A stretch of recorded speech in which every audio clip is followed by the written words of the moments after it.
সবাইকে নমস্কার, welcome to the SSC Edu YouTube channel. Class 11-এর যারা ছেলে মেয়ে আছিস তাদের কাছে প্রথমেই আমি ক্ষমা চেয়ে নিচ্ছি, কারণ ভিডিও দিতে আমার একটুখানি লেট হলো। আমাদের ক্লাস 12-এর কেমিস্ট্রির যে সমস্ত ভিডিও গেছে সেই সমস্ত ভিডিওতে আমি প্রচুর কমেন্ট দেখেছি। হ্যাঁ, আমাদের ক্লাস 12-এর পাশাপাশি ক্লাস 11টাও ইম্পর্টেন্ট, একদমই ইম্পর্টেন্ট, কারণ ক্লাস 11 ঠিকঠাক মতো না পড়লে ক্লাস 12-এর জিনিস বোঝা যাবে না। এই ভিডিওতে তোদের ক্লাস 11-এর জন্য যেটা অ্যাটমিক স্ট্রাকচার বা পরমাণুর গঠন, যেটা একটা খুব গুরুত্বপূর্ণ চ্যাপ্টার, ভীষণ ইম্পর্টেন্ট চ্যাপ্টার, সেই চ্যাপ্টারে প্রচুর ফর্মুলা আছে, অনেক কনসেপ্ট আছে এবং অনেক টপিক থেকে এখানে প্রশ্ন আসে। দেখ, এখন এক্সাম আমাদের একদম সামনে। এখন যদি অ্যাটমিক স্ট্রাকচার পুরোপুরিভাবে পুরো ঢেলে আস্তে আস্তে আস্তে আস্তে আমি করাতে চাই, তাহলে সেক্ষেত্রে আমার একটা মাস পুরো সময় লেগে যাবে। মানে অন্ততপক্ষে 5টা ক্লাস তো লাগবেই, মানে ভালো করে কনসেপ্ট পড়িয়ে তারপরে প্র্যাকটিস করতে। তো আমি তোদের এই ভিডিওতে অ্যাটমিক স্ট্রাকচার চ্যাপ্টারে যত ফর্মুলা হয়, যত টাইপের অঙ্ক হয়, সেই টাইপের অঙ্ক এবং সেই টাইপের প্রশ্নগুলো করাবো। এবং সব থেকে যেটা ইম্পর্টেন্ট কথা, যে তোদের সমস্ত ফর্মুলাকে, মানে এই পুরো চ্যাপ্টারে যত ফর্মুলা আছে সমস্ত ফর্মুলাকে আমি এক জায়গাতে এনে দিয়েছি, যে এই ফর্মুলা লিস্টটা দেখার পরে তোদের আশা করি আর কোনো রকম কোনো বই পড়ার দরকার হবে না, বই থেকে নোট বানানোর দরকার হবে না। বই পড়ার তো মানে দরকার অবশ্যই হবে, মানে এই কথাটা বলা ঠিক না যে বই পড়ার দরকার হবে না, কারণ বইয়ের ওপরে কিচ্ছু নেই। তো এই শর্ট টাইমে তোরা অনেকেই আছিস যে স্যার আমরা ফাঁকি মেরেছি, আমরা ঠিকঠাক মতো পড়িনি, তাহলে আমাদের বাঁচিয়ে দিন। হ্যাঁ, তো তার জন্য আমি অ্যাটমিক স্ট্রাকচার চ্যাপ্টারের বা এই পরমাণুর গঠন চ্যাপ্টারের পুরো formula list topic by topic আমি পুরো নোট বানিয়ে তোদেরকে দিয়ে দিচ্ছি। এই নোটটা পড়ে খাতায় যদি তোরা একবার নোট করে নিস, সমস্ত ফর্মুলাগুলো, সমস্ত ফর্মুলা লিস্টগুলোকে এক জায়গাতে বানিয়ে নিস, তোদের নিউমেরিক্যাল করতে বা তোদের কোয়েশ্চেন অ্যান্সার সলভ করতে, তোদের যে কোনো ধরনের অঙ্কই যেগুলো আমাদের ক্লাস 11th লেভেলের জন্য বা আমাদের ক্লাস 11-এর এক্সামে আসে, সেই সমস্ত জিনিস করতে কোনো রকম কোনো প্রবলেম হবে না। তো আমরা শুরু করি পরমাণুর গঠন বা অ্যাটমিক স্ট্রাকচার চ্যাপ্টার, যেই চ্যাপ্টারটা বলা হয় যে ক্লাস 11-এর মোস্ট ফান্ডামেন্টাল চ্যাপ্টার, এবং এই চ্যাপ্টার থেকে প্রচুর কোয়েশ্চেন আমাদের এক্সামে দেখতে পাই। আমরা WBJEE বলি, আমরা নিট বলি, বা আমাদের ক্লাস 11-এও ইউনিট ওয়াইজ যে কটা মার্কস আমাদের অ্যালোকেট আছে, সেই কটা মার্কস যাতে আমরা পুরোপুরিভাবে পাই, ঠিক, তো সেই চেষ্টাই আমি করব। আমরা শুরু করি। প্রথমে আমি কোয়েশ্চেন দিয়ে শুরু করছি, এবং কোয়েশ্চেনের সাথে সাথে তোদের যে যে ফর্মুলাগুলো আমাদের কোয়েশ্চেন সলভ করতে গেলে লাগবে, সেই সমস্ত ফর্মুলাগুলো আমি আলোচনা করে দেবো। তো প্রথমে আমি আসি যেটা মোস্ট ইম্পর্টেন্ট টপিক, সেটা হচ্ছে বোরের তত্ত্ব বা বোর থিওরি। তো বোর থিওরির যেটা প্রথম কোয়েশ্চেন আমাদের আছে, যে বোরের পারমাণবিক মডেলে একটি ইলেকট্রনের সর্বনিম্ন কৌণিক ভরবেগ কত হতে পারে? সর্বনিম্ন কৌণিক ভরবেগ। স্যার, আমরা বোর তত্ত্ব অনুযায়ী জানি যে আমাদের নিউক্লিয়াস থাকে, এবং নিউক্লিয়াসকে কেন্দ্র করে বিভিন্ন অরবিট থাকে, যেই অরবিটে ইলেকট্রনগুলো রিভলভ করে বা যে অরবিটে মানে ইলেকট্রনগুলো ঘোরে। ওকে স্যার, নিউক্লিয়াসের মধ্যে কে থাকে? নিউক্লিয়াসের মধ্যে থাকে প্রোটন কণা এবং নিউট্রন কণা। এই জন্য নিউক্লিয়াসের চার্জ কি হয়? প্লাস চার্জ হয় বা ধনাত্মক চার্জ হয়। ঠিক আছে, এইখানে কারা কারা ঘুরবে? এইখানে ঘুরবে হচ্ছে ইলেকট্রন। তো পজিটিভ চার্জ এবং এই ইলেকট্রনের নেগেটিভ চার্জের মধ্যে একটা কুলম্বিক আকর্ষণ বল থাকবে, যার জন্য নিউক্লিয়াস ঠিক ইলেকট্রনটাকে টেনে ধরে রাখবে এবং কেন্দ্রের দিকে একটা বল কাজ করবে, যেই বলকে আমরা বলি অভিকেন্দ্র বল। ওকে, তো এটা যদি প্রথম কক্ষপথ হয় বা ফার্স্ট অরবিট হয়, তো ফার্স্ট অরবিটের জন্য আমরা জানি যে স্যার n=1, সেকেন্ড অরবিটের জন্য n=2, থার্ড অরবিটের জন্য n=3 এবং ফোর্থ মানে অরবিটের জন্য n=4, এইরকম হবে। তো বোরের তত্ত্ব অনুযায়ী আমি তোদের একটা পুরো লিস্ট এখানে দিয়ে দিয়েছি। কোথায় গেল কোথায় গেল কোথায় গেল? এইটা দেখ, বোরের ইলেকট্রনীয় তত্ত্ব থেকে আমাদের যে যে ফর্মুলাগুলো লাগবে আমি পুরো চার্টের আকারে এখানে সাজিয়ে দিয়েছি ভাই। একদম টু দি পয়েন্ট কন্টেন্ট আছে, টু দি পয়েন্টের লেখা আছে। এই জিনিসগুলোকে খাতাতে লেখ, এই জিনিসগুলোকে খাতাতে লিখে ভালো করে রিভিশন কর, এইখান থেকেই সব জিনিস আসবে। ঠিক আছে, এইটুকু গ্যারান্টি আমি দিচ্ছি, এর বাইরে তোর আর কিচ্ছু পড়তে হবে না। ঠিক আছে, নোটস তোরা অনেক জায়গাতে অনেক কিছু পাবি, বইতে তো অনেক কিছু লেখা আছে, কিন্তু এখন ওই মাধ্যমিকের ক্লাস 10-এর এইটুকখানি বই পড়ে আসার পরে এইচএসে যখন তোরা ফিজিক্স, কেমিস্ট্রি, ম্যাথামেটিক্স, বায়োলজি সব কটারই এরকম মানে সাইজের বই দেখিস, স্বভাবতই মনে একটা ভয় কাজ করে যে আদতে আমি পারবো তো, তখন নিজের ওপরে ডাউট চলে আসে। ঠিক আছে, তো সেটা যাতে না আসে সেই জন্যই এই ক্লাসটা। ভালো করে দেখ ভিডিওটা, প্রথম থেকে শেষ পর্যন্ত দেখ, আশা করি অনেক লাভ পাবি, অনেক উপকার হবে। দেখ, বোরের তত্ত্ব সম্পর্কে ফার্স্ট কথা যেটা বলবো, যে বোরের তত্ত্ব আমাদের একটা মাত্র ইলেকট্রনের জন্যই কিন্তু বোরের তত্ত্ব অ্যাপ্লিকেবল। ঠিক, তার মানে হাইড্রোজেন বা হাইড্রোজেন সমতুল্য পরমাণু। ঠিক আছে, আমরা কি বলি যে বোরের তত্ত্ব কার জন্য অ্যাপ্লিকেবল স্যার? বোরের তত্ত্ব অ্যাপ্লিকেবল হচ্ছে hydrogen or hydrogen like atom. ঠিক আছে, তোরা বাংলায় লিখবি হাইড্রোজেন বা হাইড্রোজেন লাইক অ্যাটম, মানে হাইড্রোজেন পরমাণু বা হাইড্রোজেন সমতুল্য পরমাণু। হাইড্রোজেন সমতুল্য পরমাণু বলতে আমরা কি বুঝি? সমতুল্য পরমাণু বলতে যে কোনো আয়ন হতে পারে যার মধ্যে একটা মাত্র ইলেকট্রন থাকবে। তো বোরের তত্ত্ব থেকে একটা খুব কমন প্রশ্ন আছে যে নিচের চারটের মধ্যে কোনটির ক্ষেত্রে বোরের তত্ত্ব বা বোরের সূত্র প্রযোজ্য হবে না?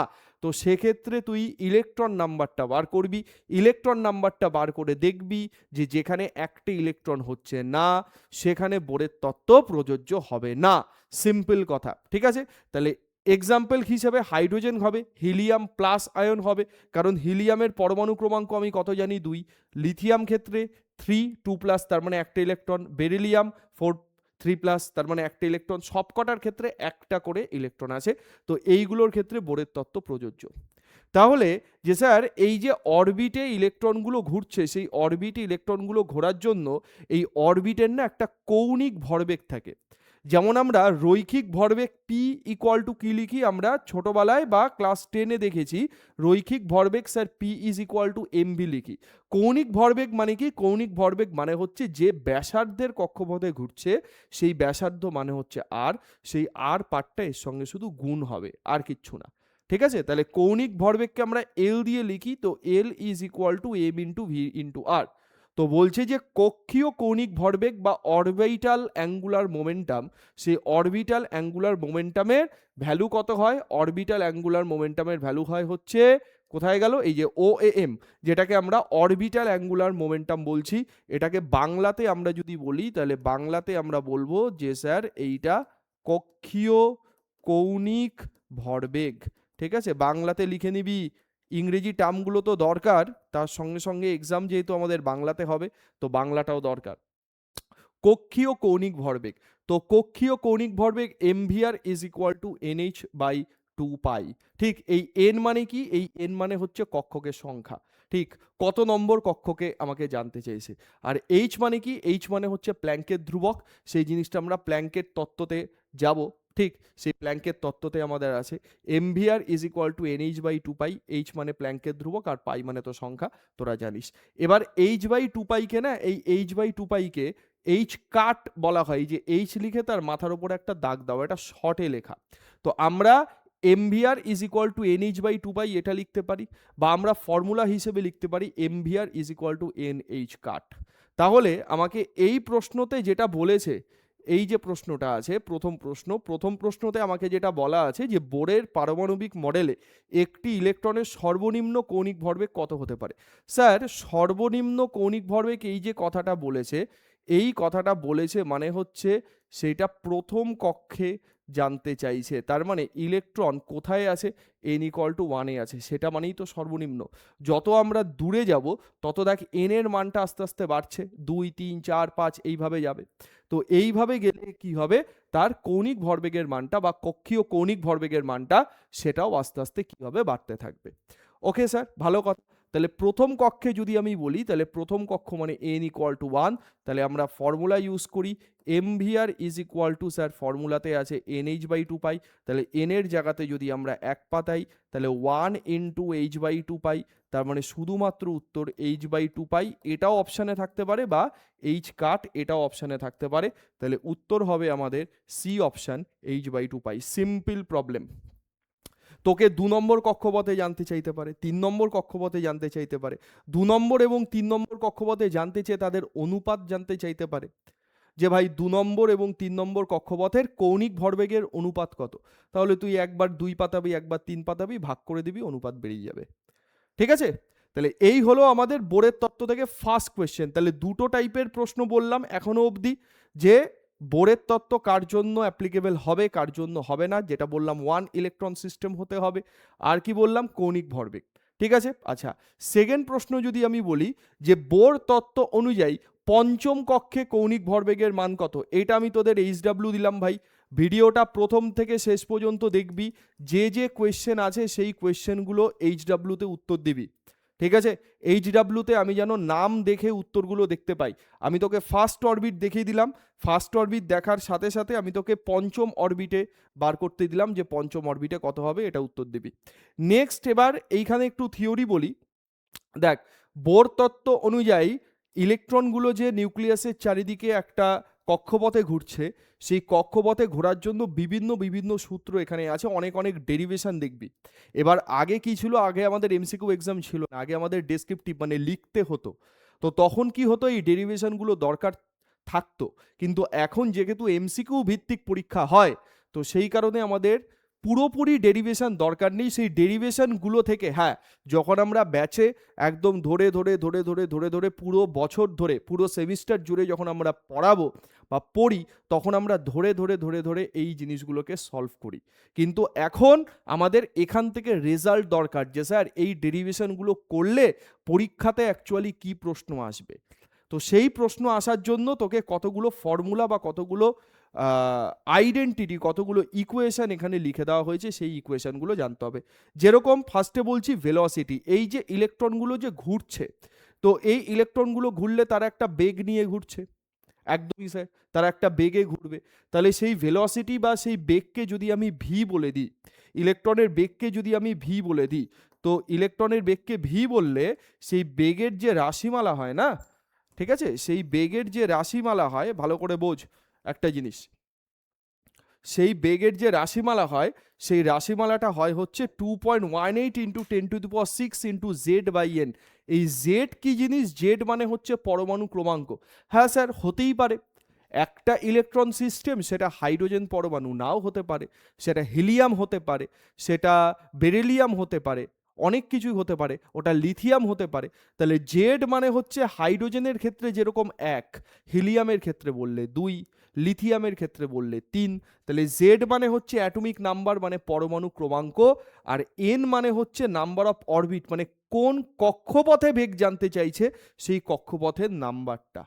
কথা বুঝলাম, সেই কক্ষপথের নাম্বারটা। তাহলে এই দুটো কোয়ান্টিটি আমাদের লাগবে, এবং টোটাল ডেরিভেশন দেখবি, ডেরিভেশন দেখবি বিএ মানে ভি এর অনেক বড় একটা রাশিমালা লেখা আছে। ওই রাশিমালাটা এক্সামে তোকে কখনো বেগ বার করতে দেবে না, তোকে ওই কত নম্বর কক্ষপথে বেগ চাইছি বা তার অনুপাত কত, এই জিনিসটা বার করতে দেবে। তো বেগ বললে আমরা বলবো 2.18 ইন্টু 10⁶ Z/n। তাহলে তুই দেখ এই মানটা কি স্যার, এই মানটা হঠাৎ করে কোন জায়গা থেকে আসলো, দেখবি ডেরিভেশনে একটা কনস্ট্যান্ট টার্ম, ঠিক আছে, আছে। সেই কনস্ট্যান্ট টার্মের ভ্যালু হচ্ছে এটা স্যার। এই জিনিসটাকে আমরা বলতে পারি ভি নট। ভি নট কথাটার মানে প্রথম কক্ষপথে ইলেকট্রনের যে বেগ, সেই প্রথম কক্ষপথে বেগের মানটা 2.16 ইন্টু 10⁶, ঠিক, ইন্টু Z/n। এবার এই Z/n এর সঙ্গে এটা কি হচ্ছে, প্রপোর্শনাল। এই যে আইডেন্টিটিটা বলছি, এই আইডেন্টিটিটা ভেরি ভেরি ইম্পর্টেন্ট। Z/n এর সঙ্গে এটা প্রপোর্শনাল, তার মানে এর অনুপাতটা যেরকম যেরকম ভাবে বাড়বে, বেগের মানটাও সেরকম সেরকম ভাবে বাড়বে। এইটা গেল বেগ। তাহলে আমাদের মনে রাখতে হবে কোনটা, মনে রাখতে হবে Z/n। এবার স্যার এক একটা কক্ষপথের ব্যাসার্ধ তো এক এক রকম হবে, একদমই তাই। আমি নিউক্লিয়াস থেকে যত দূরের কক্ষপথে যাব, সেই দূরের কক্ষপথের ব্যাসার্ধও বাড়তে থাকবে, কারণ কক্ষপথ আরো বড় হচ্ছে, তার রেডিয়াস বাড়বে। তো ওই ব্যাসার্ধের যে ফর্মুলা R=R0 × n²/z, এইগুলো কিন্তু আমার নিজের মন গড়া কোনো সমীকরণ নয়। এই সমীকরণগুলো কিন্তু পুরো ডেরিভেশন করে এসছে, বইতে দেখবি পুরো ডেরিভেশন করে এই জিনিসগুলোকে দেখানো আছে। এবং লাস্ট লাইনে তুই দেখবি যে রাশিমালা আছে, সেই রাশিমালাতে n² ওপরে আছে, জেডটা নিচে আছে। ওই জন্য আমরা বলছি যে মানে কক্ষপথের যে ব্যাসার্ধ মানে রেডিয়াস, ওই রেডিয়াসটা n²/z এর সঙ্গে প্রপোর্শনাল বা এর সঙ্গে সমানুপাতিক। ঠিক আছে। আর স্যার 0.529 এইটা কি, এইটা হচ্ছে হাইড্রোজেন পরমাণুর ক্ষেত্রে, এখানে যা যা বলছি সব কিন্তু হাইড্রোজেন পরমাণু, মানে এই যে বেগ বলিস বা ব্যাসার্ধ বলিস, এরপরে শক্তি বলবো, এইগুলো সব কিন্তু হাইড্রোজেন অ্যাটমের ক্ষেত্রে হবে, হাইড্রোজেন অ্যাটমের ক্ষেত্রে। ওকে, হাইড্রোজেন পরমাণুর ক্ষেত্রেই মেনলি বার করতে দেয়। তো n²/z, সেই n মানে আমাদের কক্ষকের সংখ্যা, আর z মানে কি পরমাণু ক্রমাঙ্ক। তাহলে হাইড্রোজেন পরমাণুর প্রথম কক্ষপথের ব্যাসার্ধ কত? 0.529 অ্যাংস্ট্রম। এই যে অ্যাংস্ট্রম একক আছে, কারণ অ্যাংস্ট্রম মানে কি শোন, এইখানে আমি পুরো একদম চার্ট লিখে দিয়েছি। এই যে অ্যাংস্ট্রম মানে কি স্যার? অ্যাংস্ট্রম মানে হচ্ছে 10⁻⁻10 মিটার। ঠিক আছে, আমরা অ্যাংস্ট্রম ইউনিটেও বলতে পারি, ন্যানোমিটার ইউনিটেও বলতে পারি। এমনি নর্মাল আমাদের ব্যাসার্ধটা অ্যাংস্ট্রম এককেই ধরা হয়। অ্যাংস্ট্রম মানে 10⁻10 মিটার। এবার যদি কখনো তোকে সেন্টিমিটারে বার করতে দেয়, তাহলে মিটার থেকে আমরা সেন্টিমিটারে পারবো যেতে। কীরকমভাবে যাব? 10⁻10 সেন্টিমিটার, 10⁻10 মিটার, আর 1 মিটার মানে 100 সেন্টিমিটার। তার মানে কি করব? 100 এখানে গুণ করব। 1 মিটার মানে 100 সেন্টিমিটার, তার মানে 100 এখানে গুণ করব। 100 গুণ করলে কত হচ্ছে? 10⁻10 ইন্টু কত হচ্ছে? 10⁻2, তার মানে কত হচ্ছে? 10⁻8 সেন্টিমিটার। ঠিক আছে, তার মানে 2 2 করে কমে যাবে। তাহলে ফার্মির ভ্যালু কত হবে? 10⁻13 হবে স্যার, 2 করে কমে যাবে। এটা কত হবে? 10⁻10 সেন্টিমিটার হবে। এটা কত হবে? 10⁻7 সেন্টিমিটার হবে। এটা কত হবে? 10⁻4 সেন্টিমিটার হবে। এইভাবে জিনিসটা যাবে পরপর। ওকে, তো আমাদের অ্যাংস্ট্রমটাই লাগবে, বাকিগুলো আমাদের দরকার নেই। তাহলে হাইড্রোজেন পরমাণুর ক্ষেত্রে কোথায় গেল অঙ্ক? কোথায় গেল? কোথায় গেল? কোথায় গেল? কোথায় গেল? কোথায় গেল? এইটা হাইড্রোজেন পরমাণুর ক্ষেত্রে, হাইড্রোজেন পরমাণুর ক্ষেত্রে আমাদের ব্যাসার্ধ কত? ব্যাসার্ধ হচ্ছে 0.529 ইন্টু n²/z। ঠিক আছে, এইটা হচ্ছে ব্যাসার্ধের রাশিমালা। এটা হলো ব্যাসার্ধের রাশিমালা, এটা খুব ইম্পর্টেন্ট, এটাকে লাগবে, এটা দরকার। ওকে, নেক্সট আমাদের যেটা লাগবে যে স্যার টোটাল এনার্জি বা শক্তি, এই যে কক্ষপথ ইলেকট্রনকে ঘুরতে কখন অ্যালাউ করবে জানিস? যে একটা কক্ষপথে একটি ইলেকট্রন ঘোরে, এই ঘুরতে কখন অ্যালাউ করবে? প্রত্যেকটা কক্ষপথের একটা নির্দিষ্ট শক্তির মান আছে। ওই শক্তির সঙ্গে যখন ইলেকট্রন তার শক্তিটা ম্যাচ করবে, তখনই কোনো একটা কক্ষপথ বা কোনো একটা অরবিট অ্যালাউ করবে যে তুমি আমার এখানে থাকো। আমরা বোর থিওরি থেকে কি জেনেছি? এই যে বোর থিওরির যে ছবিটা আমি বললাম, বোর থিওরি থেকে আমরা কি জানি? যে ইলেকট্রন হয় এই কক্ষপথে থাকতে পারে, নয় এই কক্ষপথে থাকতে পারে, নয় এই কক্ষপথে থাকতে পারে, নয় এই কক্ষপথে থাকতে পারে। ঠিক আছে, ইন বিটুইন যে মাঝখানে যে জায়গা আছে, এই জায়গাতে থাকতে পারবে না। তার মানে যখন ইলেকট্রন এই কক্ষপথে আছে, তখন এর শক্তির সঙ্গে এটাকে ম্যাচ থাকতে হবে, মানে এর শক্তির সঙ্গে সেটাকে সমান থাকতে হবে। যখন ইলেকট্রন এখানে আছে, এর শক্তির সঙ্গে সমান থাকতে হবে, মানে জাম্পিং করছে সাপোজ, তাহলে সে বাইরে থেকে শক্তি নেবে, শক্তি নিয়ে কি করবে? জাম্প করবে। বাইরে থেকে শক্তি নেবে, শক্তি নিয়ে জাম্প করবে। তার মানে যখন এর শক্তি কম, এর শক্তি তাহলে বেশি, যতটা বেশি সেই পরিমাণ শক্তি নিয়ে সে এখান থেকে এখানে জাম্প করবে। আবার যদি কারোর এখান থেকে এখানে জাম্প করতে হয়, তাহলে ওই পরিমাণ শক্তি নিয়ে সে জাম্প করবে, ইন বিটুইন জায়গাতে থাকতে পারবে না। ওকে, তাহলে কি বলছি? যে প্রত্যেকটা কক্ষপথের একটা আলাদা আলাদা শক্তি আছে, ওই জন্য ইলেকট্রনেরও শক্তি আছে। তাহলে সেই হিসেবে যদি আমি দেখতে চাই, তাহলে এই যে শক্তির যে রাশিমালা আছে না, সেই শক্তির রাশিমালাটা হচ্ছে E ইজ ইকুয়াল টু -13.6। এই 13.6 হচ্ছে কোথায় স্যার? হাইড্রোজেন পরমাণুর ক্ষেত্রে 13.6 ইলেকট্রন ভোল্ট একক হয়। 1 ইলেকট্রন ভোল্ট মানে কি? আমাদের নোটসে লেখা আছে, ইলেকট্রন ভোল্ট মানে হচ্ছে 1.6 ইন্টু 10⁻19 জুল। ঠিক আছে, আমাদের কন্টেন্টে লেখা আছে 1.6 ইন্টু 10⁻19 জুল। তাহলে E is proportional two z²/n²। এবার তোকে এখানে একটা প্রশ্ন দিয়েছে ডিরেক্ট। কি প্রশ্ন দিয়েছে? তোকে বলেছে যে হাইড্রোজেন পরমাণুর n তম বোর কক্ষপথে একটি ইলেকট্রনের শক্তি হলো। স্যার আমরা জানি শক্তির রাশিমালা, কি বললেন স্যার একটু আগে? En is equal to -13.6 into z²/n²। এবার আমাকে কোন পরমাণু আছে বলা স্যার? হাইড্রোজেন পরমাণু আছে। তাহলে হাইড্রোজেন পরমাণুর ক্ষেত্রে জেড এর মান কত, বা পরমাণু ক্রমাঙ্ক কত? পরমাণু ক্রমাঙ্ক 1। তাহলে জেড এর ভ্যালু আমি এখানে 1 পুট করে দেবো। তাহলে En is equal to -13.6 into 1/n²। তার মানে -13.6/n²। এগুলো খুব সোজা প্রশ্ন। হ্যাঁ, আমি প্রথমে বেসিক লেভেল করাচ্ছি, বেসিক লেভেল করিয়ে তোদের কনফিডেন্সটা আগে বুস্ট আপ করি। দেখ যে কতটা তোরা পড়েছিস, কতটা পড়িসনি। ঠিক আছে, কতটা ভাবতে পারছিস, কতগুলো প্রশ্ন পারছিস, সেই জিনিসটা আগে দেখে নে। তাহলে -13.6/n² electron volt will be correct answer. ঠিক আছে, এইটা গেল আমাদের বোর থিওরি ব্যাপার।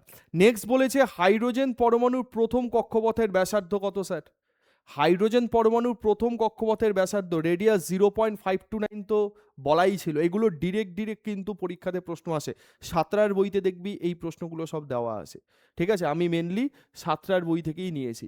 তো 0.529 অ্যাংস্ট্রম, 0.529 অ্যাংস্ট্রম। ঠিক আছে, হাইড্রোজেন পরমাণুর প্রথম কক্ষপথের ব্যাসার্ধ। ওকে, নেক্সট যদি আমি বলি 5 নম্বর কোয়েশ্চেন। আচ্ছা, 5 নম্বর কোয়েশ্চেন বিকিরণ বর্ণালী আছে, আমি যাব। তার আগে বোরের তত্ত্ব থেকে আরো কয়েকটা কথা একটুখানি বলে দিয়ে নি। তাহলে টোটাল এনার্জি তো আমরা বললামই। এবার দেখ টাইম পিরিয়ড মানে পর্যায়কাল। স্যার পর্যায়কাল জিনিসটা কি? এই যে ইলেকট্রনগুলো যে ঘুরছে, সেই ইলেকট্রনগুলোর ঘুরতে তো একটা টাইম লাগবে। হ্যাঁ স্যার, হ্যাঁ স্যার, ইলেকট্রনগুলোর ঘুরতে তো টাইম লাগবে। হুম, তাহলে এই যে টাইম যে লাগছে, সেই টাইমটা জেড এবং এন এর সঙ্গে, মানে পরমাণু ক্রমাঙ্ক এবং ইলেকট্রন সংখ্যা, এই কক্ষকের সংখ্যা এন, এর সঙ্গে কিরকম ভাবে সম্পর্কিত আমি যদি বলি, তাহলে time period T is proportional to n cube divided by Z square. এটাও একটা বড় রাশিমালা আছে। ঠিক আছে, সেই রাশিমালা থেকে দেখতে পারি, মানে 2πr/v, যে time period T is equal two 2πr/v, এইখান থেকে আমাদের 2πr/vn, ঠিক, rn/vn, এরকম ভাবে একটা রাশিমালা পুরো দেওয়া আছে। 2πr মানে টাইম, মানে হচ্ছে কতটা টাইম লাগলো, 2πr মানে কতটা ডিস্টেন্স কভার করলো, আর ভি মানে হচ্ছে স্পিড। আমরা জানি distance equal to speed into time, তো সেই ফর্মুলা থেকে 2πrn/vn দিয়ে বলা যায়। ওকে, তো এখান থেকে আরএন আর ভিএন এর রাশিমালাগুলো যেগুলো থাকবে সেগুলোকে পাতালে ক্যালকুলেশন করলে এই জিনিসটা বেরিয়ে যাবে। এবার এখান থেকে আরও একটা জিনিস আমি বলে দিচ্ছি, যদি আমাকে ফ্রিকোয়েন্সি বা কম্পাঙ্ক বার করতে দেয়, ভালো করে বুঝবি কি বলছি, ফ্রিকোয়েন্সি বলছি বা স্যার কম্পাঙ্ক বলছি। তার মানে কম্পাঙ্ক কি হয়, ছোটবেলা থেকে আমরা জানি যে কম্পাঙ্ক আর পর্যায়কাল না স্যার একজন আরেকজনের অনন্যক। মানে কারোর যদি পর্যায়কাল বেড়ে যায়, হ্যাঁ, কোনো তরঙ্গের যদি পর্যায়কাল বেড়ে যায়, টাইম পিরিয়ড বেড়ে যায়, তাহলে তার কম্পাঙ্ক কমে যাবে। তাহলে এন আর টি কি হয়, এন আর টি একজন আরেকজনের সঙ্গে রেসিপ্রোকাল, অনন্যক। তাহলে তুই দেখ, টি যদি প্রপোর্শনাল টু হয় এন কিউব বাই জেড স্কোয়ারের সঙ্গে, তাহলে টিকে স্যার উল্টো করে দেবো।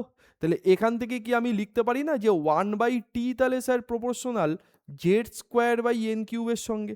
তাহলে 1/t মানেই তো এন স্যার, 1/t মানেই তো এন। তাহলে N is proportional to Z square by N cube, N is proportional to Z square by N cube. এটা কি লিখতে পারি না? অবশ্যই লিখতে পারি sir, N is proportional to Z square by N cube, কারণ পর্যায়কাল আর কম্পাঙ্ক একজন আরেকজনের রেসিপ্রোকাল বা অনন্যক হয়। আচ্ছা, বোর থিওরি থেকে এই কটা ফর্মুলা থেকে তোকে পরীক্ষাতে প্রশ্ন জানতে চাইবে, অনুপাত ভিত্তিক প্রশ্ন জানতে চাইবে, ডিরেক্ট কোয়েশ্চেনও জানতে চাইবে। আমি সবই করাবো, লাইভেও করাবো, ম্যারাথনও করাবো। জাস্ট এখন কনফিডেন্সটা তোদের বুস্ট আপ করছি। তোরা নিজেরা দেখে নে যে আমি যে লেভেলটা বলছি এই মুহূর্তে দাঁড়িয়ে, সেই লেভেলটা তোরা ধরতে পারছিস কিনা। ঠিক আছে, এইটা যদি তোরা ধরতে না পারিস তাহলে বুঝবি যে কনসেপ্টে প্রচুর ল্যাগিং আছে, প্রচুর ল্যাগিং আছে। কারণ এইটা যেটা বলছি সেগুলো সব বেসিক জিনিস বলছি, কোনো অ্যাডভান্স জিনিস এখানে বলছি না, পুরোপুরিভাবে বেসিক জিনিস বলছি। ঠিক, আর যদি ধরতে পারিস তাহলে তো খুব ভালো, ভেরি গুড, কন্টিনিউ কর। নেক্সট, পরেরটা, এই যে হাইড্রোজেনের যে বিভিন্ন বর্ণালীগুলো আছে, সেই বর্ণালীগুলোর নাম এবং কোথা থেকে কোথায় ট্রানজিশন হলে, ঠিক, সেই বর্ণালীগুলোর মানে N1 আর N2 ভ্যালু কত হবে, সেই জিনিসটাকে আমাদের একটুখানি দেখে নিতে হবে। দেখ, ইলেকট্রন উচ্চ শক্তি স্তর থেকে নিম্ন শক্তি স্তরে সংক্রমণ বা ট্রানজিশন ঘটায়, তখন নির্দিষ্ট সিরিজের বর্ণালী রেখা উৎপন্ন হয়। বর্ণালী রেখার উৎপত্তির কারণ কি? এই যে ইলেকট্রনগুলো ট্রানজিশন করছে, আমরা কি বলছি, যে বোর প্রথম বলেন যে ইলেকট্রনগুলো কোনো একটা পার্টিকুলার কক্ষপথে থাকবে না, বা থাকবে এরকম কোনো কথা নেই। যদি সে শক্তি ম্যাচ করাতে পারে, যদি সে শক্তি কারোর থেকে অ্যাবজর্ব করে শক্তি বাড়ায়, তাহলে সে হায়ার অরবিটে যাবে, যদি সে শক্তি কমায় তাহলে সে লোয়ার অরবিটে নামবে। তাহলে আমাকে বলছে যে এন এর মান, ভালো করে শোন, যদি ইলেকট্রন প্রথমে 1 নম্বর কক্ষপথে থাকে তখন আমরা তাকে বলবো লিম্যান সিরিজ।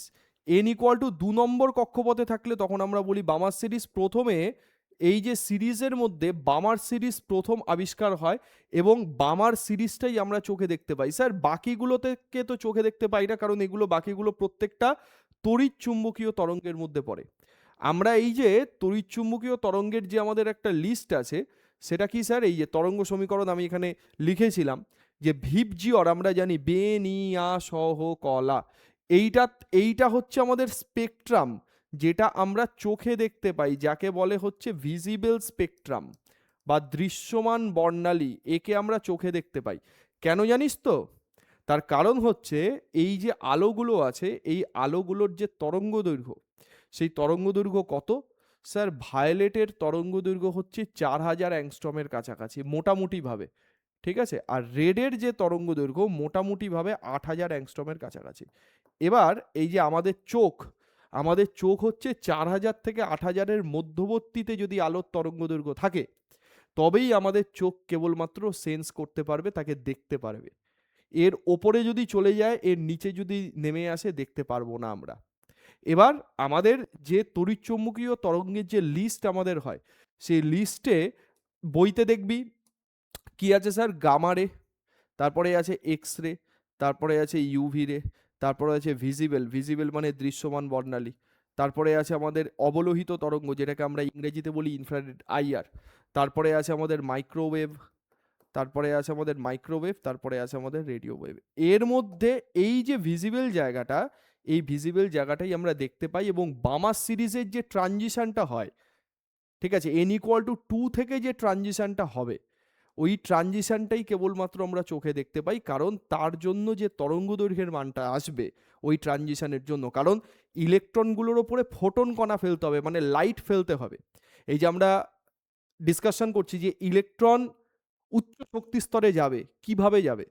ওকে তো শক্তি নিতে হবে। শক্তিটা কার কাছ থেকে নেবে? কোনো একটা পরমাণুর মধ্যে আমি আলো ফেলবো, আলো মানে কোন কণা? ফোটন কণা। তাহলে ফোটন কণা কি নিয়ে আসছে? শক্তি নিয়ে আসছে। ওই ফোটন কণা থেকে সে শক্তি অ্যাবজর্ব করবে, শক্তি অ্যাবজর্ব করে তারপর সে হায়ার এনার্জি স্টেটে যাবে, শক্তি অ্যাবজর্ব করে হায়ার এনার্জি স্টেটে যাবে, ঠিক আছে? তাহলে এই যে ভিজিবল লাইট আছে, এই ভিজিবল লাইটটাই আমরা কেবলমাত্র দেখতে পাই। গামা রে, X ray, UV, IR, micro radio, এগুলো কোনো কিচ্ছু আমরা দেখতে পাই না। শুধুমাত্র আমরা দেখতে পাই কোনটা? ভিজিবল লাইট রে। শুধুমাত্র দেখতে পাই দৃশ্যমান তরঙ্গ দৈর্ঘ্য, এই আমাদের হ্যাঁ ভিপজিওর এইটা।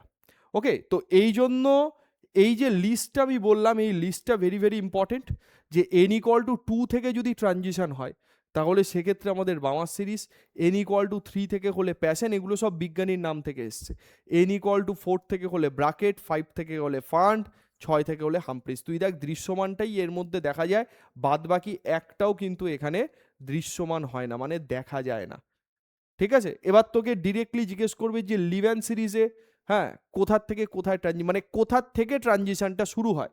n=1 থেকে, ঠিক? আমাদের বামা সিরিজের ক্ষেত্রে 2, তারপরে 3, তারপরে 4, এইভাবে যাবে পরপর।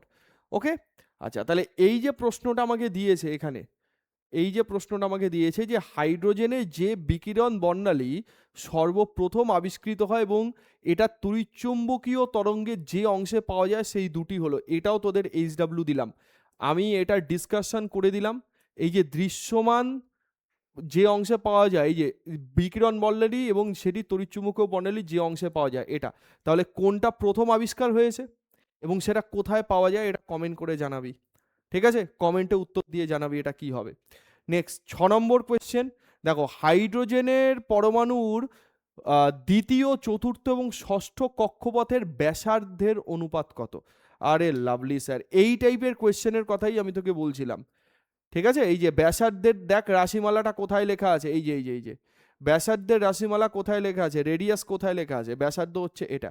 তো রেডিয়াসের ফর্মুলা কি? রেডিয়াস প্রপোর্শনাল টু হয়, সমানুপাতিক হয় কার সঙ্গে? n²/z। তাহলে স্যার সবকটার n²/z-কে আমি দেখব, তাহলেই উত্তর হয়ে যাবে স্যার। হাইড্রোজেন পরমাণুর দ্বিতীয়, চতুর্থ এবং ষষ্ঠ কক্ষের ব্যাসার্ধের অনুপাত কত? তাহলে আমরা জানি কি স্যার? আমরা জানি যে Rn = 0.529 হাইড্রোজেন পরমাণুর ক্ষেত্রে ইন্টু n²/z, ঠিক আছে? এবার দ্বিতীয়, চতুর্থ এবং ষষ্ঠ কক্ষপথ যদি হয়, এবার হাইড্রোজেন পরমাণু যেহেতু বলে দিয়েছে, তাহলে z=1 অলওয়েজ আমি বলতে পারি, যে কোনো কক্ষপথেই আমি বলি, কক্ষপথের ওপরে তো আর z এর মানটা চেঞ্জ হবে না, পরমাণু ক্রমাঙ্ক কার ওপরে চেঞ্জ হবে? যদি মৌল পাল্টে যায় তাহলে জেড ইকুয়াল টু 1, তাহলে জেড ইকুয়াল টু 1 যদি হয় তাহলে এই ফর্মুলাটাই অনেক ছোট হয়ে গেল কি হিসেবে? R N is proportional to N square, তাহলে এন মানে কক্ষপথের সংখ্যা। ওকে স্যার, তাহলে আমাকে দ্বিতীয় কক্ষপথ বলেছে, দ্বিতীয় কক্ষপথ মানে এখানে আর টু লিখলাম ইস টু, তারপরে কি বলেছে? চতুর্থ কক্ষপথ আর ফোর বললাম, তারপরে বলেছে ষষ্ঠ কক্ষপথ আর সিক্স বললাম। তাহলে দ্বিতীয় কক্ষপথে এন স্কোয়ার, এন স্কোয়ার মানে কি? এন মানে টু, তার মানে টু তার স্কোয়ার ইন্টু চতুর্থ কক্ষপথ মানে কি? চতুর্থ কক্ষপথ মানে স্যার ফোর তার স্কোয়ার, ষষ্ঠ কক্ষপথ মানে কি? সিক্স তার স্কোয়ার, তার মানে এইটা 4 হলো, এটা 16 হলো, আর এটা 6 স্কোয়ার 36 হলো। 4 দিয়ে যদি কাটাকাটি করি 1:4, 1:4:9, 1:4:9 will be correct answer. Clear? এই টাইপের জিনিস দেবে। স্যার এখানে কোয়েশ্চেনটা কিরকম ভাবে ঘোরাতে পারতো? এখানে কোয়েশ্চেনটা ঘোরাতে পারতো এইভাবে, একটা বলল হাইড্রোজেন, একটা বলল হিলিয়াম প্লাস, একটা বলল লিথিয়াম 2+, এরকম ভাবে কোয়েশ্চেন ঘোরাতে পারতো। তো সেক্ষেত্রে কি চেঞ্জ হতো? সেক্ষেত্রে জেড এর মানটা চেঞ্জ হতো। তাহলে জেড এর ক্ষেত্রে 1 বলতাম, জেড এর ক্ষেত্রে 2 বলতাম, জেড এর ক্ষেত্রে 3 বলতাম। তখন আমার শুধুমাত্র এন স্কোয়ার দিলে হতো না, এন স্কোয়ার বাই জেড নিয়ে আমাকে করতে হতো, তখন জেডটা তলায় ভাগ করতে হতো। ক্লিয়ার? জেডটা তলায় ভাগ করতে হতো। ওকে স্যার, ঠিক আছে। দেখ, এই প্রশ্ন তো সোজা সাতটার বইতে আছে, বেসিক জায়গাতে আছে, এগুলো সবাই পারবি। জীবাশ্ম, প্রাচীন গাছ ইত্যাদির বয়স নির্ণয়ের জন্য কোন তেজস্ক্রিয় আইসোটোপটি ব্যবহার করা হয়? কার্বন 14/6। অ্যাকচুয়ালি কি হয় জানিস তো, যে কোনো একটা স্যাম্পেল বা কোনো একটা স্পেসিমেন যখন থাকে না, সেই স্পেসিমেনে কার্বনের যেটা নর্মাল আইসোটোপ আমরা কত জানি? কার্বন 12/6 জানি। আর কার্বনের তেজস্ক্রিয় আইসোটোপ কত জানি? কার্বন 14/6 জানি। এই যে কার্বন 14/6 রেসপেক্টে কার্বন 12/6 আইসোটোপ, এদের যে অনুপাত বা এদের যে রেশিও, এই রেশিওর ওপরে বিচার করে, ঠিক আছে, কোনো তেজস্ক্রিয় কোনো জীবাশ্ম তার যে বয়স, সেই বয়সকে বেসিক্যালি নির্ণয় করা হয় এদের রেশিও কত, এদের অনুপাত কত, তার উপরে বিচার করে এই জিনিসটা ঠিক করা হয়। ওকে, নেক্সট হয়, নিয়নের সঙ্গে আইসো ইলেকট্রনিক আয়ন দুটি কোনটি? আইসো ইলেকট্রনিক মানে কি স্যার? ইলেকট্রন নাম্বার সমান। এ তো সোজা প্রশ্ন। আইসো ইলেকট্রনিক আয়ন বা অণুটি হলো, নিয়ন মানে কি স্যার?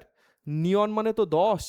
স্যার নিয়ন কি? নিয়ন তো তার পরমাণু ক্রমাঙ্ক তো 10, ঠিক আছে। তাহলে আইসো ইলেকট্রনিক কি হবে? O2 মাইনাস হবে 8, তাহলে 8টা থাকার কথা, দুটো এক্সট্রা আছে, তার মানে O2 মাইনাসে 10টা ইলেকট্রন আছে। তাহলে নিয়ন বলতে পারি, অক্সাইড আয়ন O2 মাইনাস বলতে পারি, Na প্লাস বলতে পারি, Mg2+ বলতে পারি, Al3+ বলতে পারি।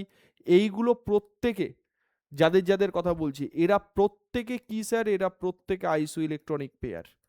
এরা তো প্রত্যেকে আইসো ইলেকট্রনিক পেয়ার হবে, ঠিক আছে। মানে পেয়ার মানে হচ্ছে আইসো ইলেকট্রনিক পেয়ার বলবো না, এদেরকে সেট বলবো, ঠিক, কারণ এখানে দুটো নেই।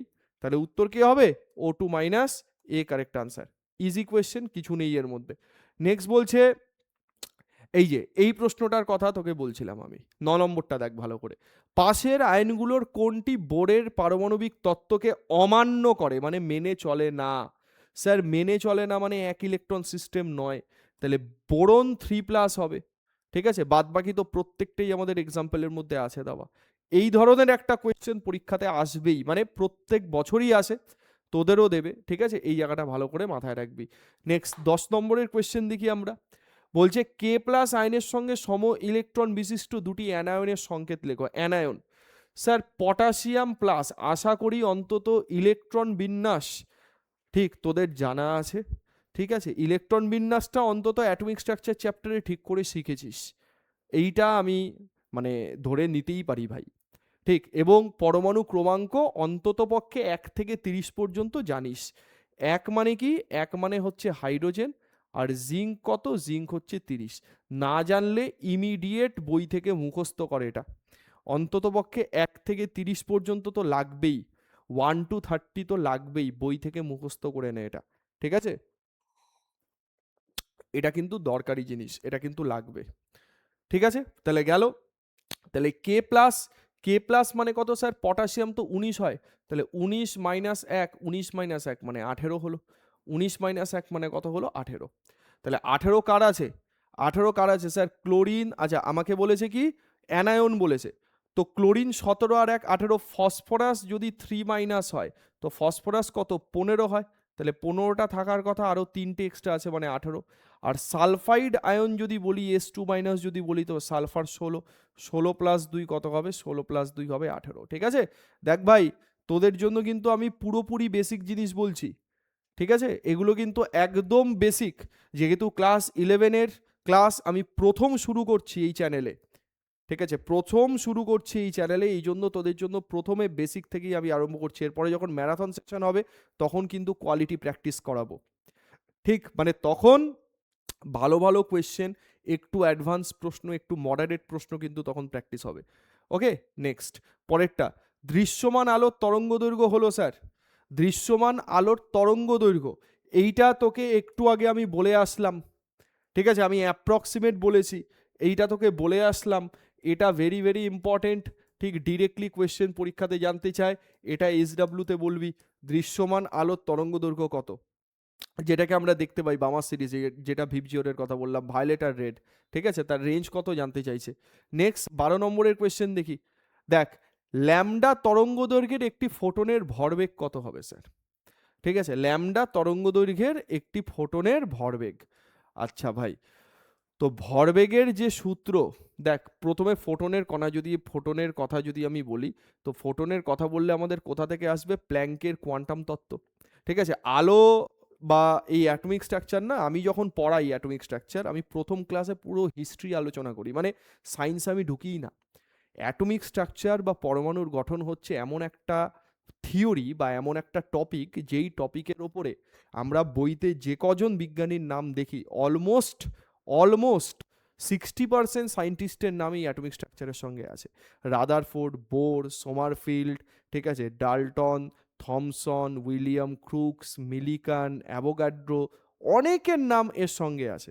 এবং বিজ্ঞানের স্বর্ণযুগ কাকে বলে জানিস, বিজ্ঞানের স্বর্ণযুগ বলে 1870 থেকে 1930 সাল পর্যন্ত, ঠিক আছে, এই যে 60 বছর, এই 60 বছরে যে আবিষ্কার হয়েছে, এই আবিষ্কার আমরা সারা জীবন ধরে পড়ি, মানে যত টপিক দেখিস, ফিজিক্স বলিস, কেমিস্ট্রি বলিস, ক্লাস 10-এও দেখেছিস, ক্লাস 9-এও কম বেশি দেখেছিস, ক্লাস 11-এ দেখছিস, ক্লাস 12-এও দেখবি, ইভেন যদি পরবর্তীতে কোনো সাবজেক্ট অনার্স নিয়ে পড়িস তখনও দেখবি, যাবতীয় যা কিছু আবিষ্কার হয়েছে সব এই 60 বছরের মধ্যে আবিষ্কার হয়েছে, ঠিক আছে, ওই জন্য সায়েন্সের গোল্ডেন এরা বা সায়েন্সের গোল্ডেন পিরিয়ড হচ্ছে এই 60 বছর, ঠিক, এই জন্য আমি তোকে বলি যে 1900 সাল পর্যন্ত, না 1900 সাল আপ টু 1900, 1900 সাল পর্যন্ত আলোকে কি ধরা হতো জানিস, তরঙ্গ ধর্ম, আলোর তরঙ্গ ধর্ম আছে আপ টু 1900, 1900 সাল পর্যন্ত ধরা হতো যে আলোর একটা তরঙ্গ ধর্ম আছে, ঠিক, মানে আলো তরঙ্গ রূপে যায়, কিন্তু 1900 সালের পরে প্ল্যাঙ্কের তত্ত্ব থেকে প্রথম বলা হলো যে না, আলোর তরঙ্গ এবং কণা দুটো ধর্মই আছে, এবং আলোর কণাকে ফোটন নামকরণ করেন হচ্ছে আইনস্টাইন।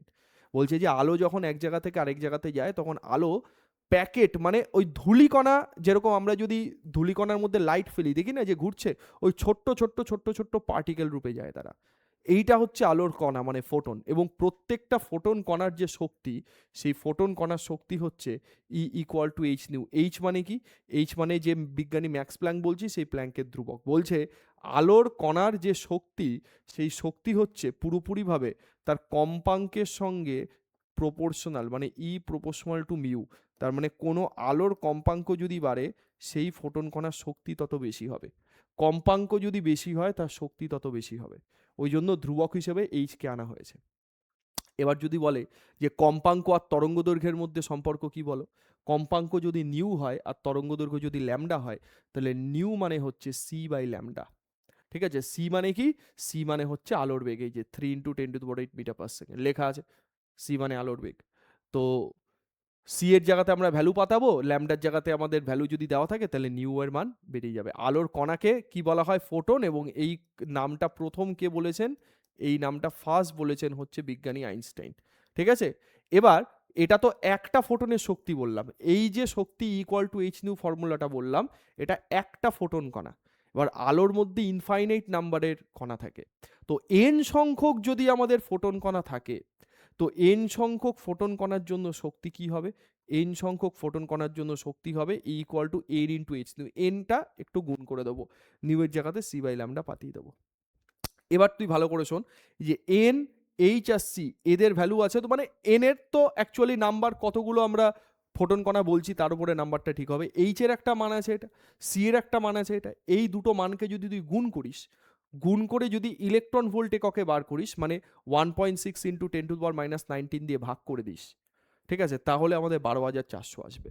মানে এই ভ্যালুটার কথা বলছি, 6.626 ইন্টু 10⁻34, এইচ হলো এটা, সি মানে 3 ইন্টু 10⁸, এইচ সি, এইটা আসবে আমাদের জুল এককে, জুল এককে।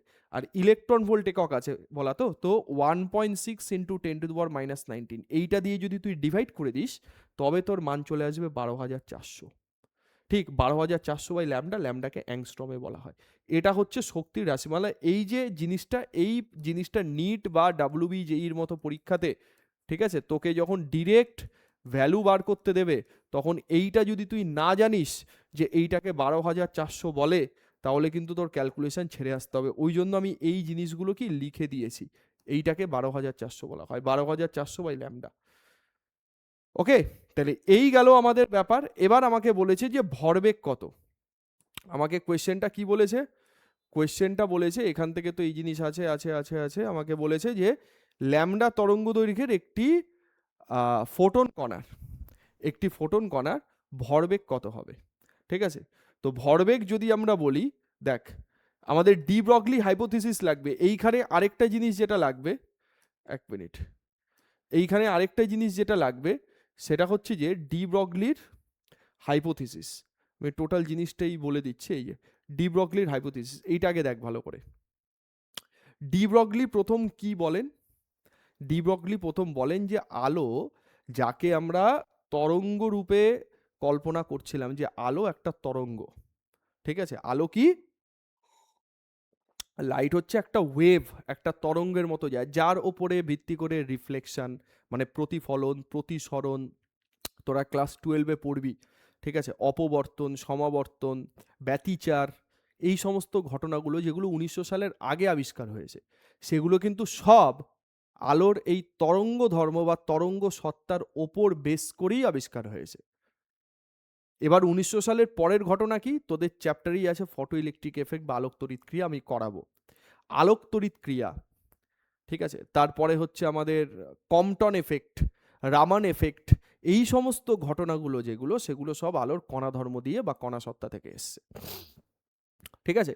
তো ডি ব্রগলির মতবাদ হচ্ছে যে আমরা ইলেকট্রনকে তো দেখি, ধর এইটা যদি আমাদের নিউক্লিয়াস হয়, সাপোজ এইটা যদি আমাদের নিউক্লিয়াস হয়, তো নিউক্লিয়াসকে কেন্দ্র করে যে আমাদের অরবিট থাকে, সেই অরবিটে যে ইলেকট্রনগুলো ঘোরে, আমরা বোর থিওরি থেকে কি দেখিয়েছিলাম, যে বোর থিওরি থেকে বলা হয়েছিল যে ইলেকট্রনগুলো একটা এইভাবে মানে সার্কুলার অরবিট বা একটা সার্কুলার বলবো না, উপবৃত্তাকার মানে ইলিপ্টিক্যাল অরবিটে তারা ঘোরে। ডি ব্রগলি প্রথম বলছে যে না, ইলেকট্রনের মধ্যেও না তরঙ্গ সত্তা আছে, মানে ইলেকট্রনগুলো যে ঘোরে, সেই ইলেকট্রনগুলো এইভাবে ঘোরে। এবার স্যার এই তরঙ্গ ধর্ম আমরা ইলেকট্রনের ক্ষেত্রে বুঝতে পারি, ও মানে উনি বলছে যে প্রত্যেকটা বস্তুর মধ্যে, প্রত্যেকটা বস্তুর সঙ্গে একটা অ্যাসোসিয়েটেড ওয়েভলেন্থ থাকে বা ওয়েভ থাকে। মানে আমি এই যে হাঁটছি, এই আমার হাঁটছি, এই হাঁটার মধ্যেও আমার মধ্যে একটা তরঙ্গ আছে, মানে হয়তো চোখে দেখে সেই জিনিসটাকে বুঝবো না, কিন্তু আছে। এবার আমরা তরঙ্গকে বুঝতে পারবো কখন, যখন তার তরঙ্গ দৈর্ঘ্যের মানটা অনেক বেশি হবে। এবার এইটা কাদের জন্য অ্যাপ্লিকেবল, মানে ডি ব্রগলির হাইপোথিসিসে এই যে ওয়েভলেন্থের কথা বলছি, এইটাকে যদি আমি মানে ব্যাখ্যা করি, এগুলো হাই ক্লাসে করানো হয়, এইটাকে যদি আমি ব্যাখ্যা করি, ব্যাখ্যা করলে বলে যে আমাদের একটা ওয়ার্ল্ড আছে, যেই ওয়ার্ল্ডটাকে আমরা বলি হচ্ছে microscopic world. Microscopic world, microscopic world মানে কারা স্যার? মাইক্রোস্কোপিক ওয়ার্ল্ড মানে হচ্ছে তারা যে সমস্ত কণার ভর খুব কম, মানে যারা খুব হালকা। এটা হতে গেলে দুটো কন্ডিশন লাগবে, একটা হচ্ছে মাস, ভর, ভরের মানটা খুব কম হতে হবে, খুব হালকা হতে হবে, কার সাপেক্ষে? ম্যাক্রোস্কোপিক ওয়ার্ল্ডের সাপেক্ষে। ম্যাক্রোস্কোপিক কারা? আমরা। যার মাসটা খুব কম হতে হবে, আর যার ভেলোসিটি বা যার গতিবেগ, এই গতিবেগটা অনেক বেশি হতে হবে। মানে তারা প্রায় আলোর গতিবেগের কাছাকাছি গতিবেগে মুভ করবে। আমরা কি পারি সেটা? আমাদের তো মাস অনেক বেশি। আমাদের তুলনায় যদি একটি ইলেকট্রনের ভর বলি, তাহলে ইলেকট্রনের ভর তো অনেক কম, আর ইলেকট্রনের স্পিড অনেক হাই। তো ওই স্পিড হাই আর মাস কমের জন্য ওদের ক্ষেত্রে ওই তরঙ্গ ধর্মটা বোঝা যায়। মাইক্রোস্কোপ দিয়ে বা অন্যান্য ইনস্ট্রুমেন্ট দিয়ে যখন আমি দেখব, তার ক্ষেত্রে ওয়েভলেন্থটাকে আমি বুঝতে পারবো। কিন্তু আমার ক্ষেত্রে আমি যদি গাড়ি নিয়ে যাই, আমি মনে হবে আমি স্ট্রেটই যাচ্ছি, কিন্তু আমার সাথে ওয়েভ আছে, তরঙ্গ আছে আমার সঙ্গে সঙ্গে, মানে আমার ছায়া সঙ্গী, আমার সঙ্গে সঙ্গে তরঙ্গ আছে, কিন্তু তরঙ্গ দৈর্ঘ্য তার এত কম যে ওই তরঙ্গটাকে আমরা বুঝতে পারি না। এবার উনি বলছেন যে এই টাইপের যে তরঙ্গ হয়, এই টাইপের তরঙ্গের একটা নাম আছে, সেই নামটাকে তিনি দিয়েছেন ম্যাটার ওয়েভ। এবার প্রত্যেকের সঙ্গেই এই ম্যাটার ওয়েভ অ্যাসোসিয়েটেড, মানে এভরি ম্যাটার তার সঙ্গে এই ম্যাটার ওয়েভ অ্যাসোসিয়েটেড। কিন্তু এই ম্যাটার ওয়েভ বুঝতে পারবো কি পারবো না, সেটা ডিপেন্ড করবে কার মাস কত, কার ভেলোসিটি কত, কে কোন ডাইমেনশনের পার্টিকেল, সে কে মানে কে কোন ওয়ার্ল্ডের পার্টিকেল, তার উপরে, আদারওয়াইজ না। ঠিক আছে? তাহলে ইলেকট্রনের যে তরঙ্গ দৈর্ঘ্য, সেই তরঙ্গ দৈর্ঘ্যের মান হচ্ছে h/p, পি হচ্ছে ভরবেগ। ঠিক আছে? পি হচ্ছে ভরবেগ, মানে P is equal two MV. আমি বললাম, তাহলে lambda is equal two h/mv। এই হচ্ছে আমাদের মানে ডি ব্রগলি হাইপোথিসিসের মেন জিনিস। ঠিক আছে? গেল? এইটা হচ্ছে আমাদের ডি ব্রগলি হাইপোথিসিসের মেন জিনিস। ঠিক? তাহলে দেখ, তাহলে ল্যামডা ইকুয়াল টু h/p যদি হয়, এই ফর্মুলাটা যদি হয়, তাহলে এই ফর্মুলা থেকে আমি তো এই কোয়েশ্চেনটা ডিরেক্টলি করে দিতে পারি।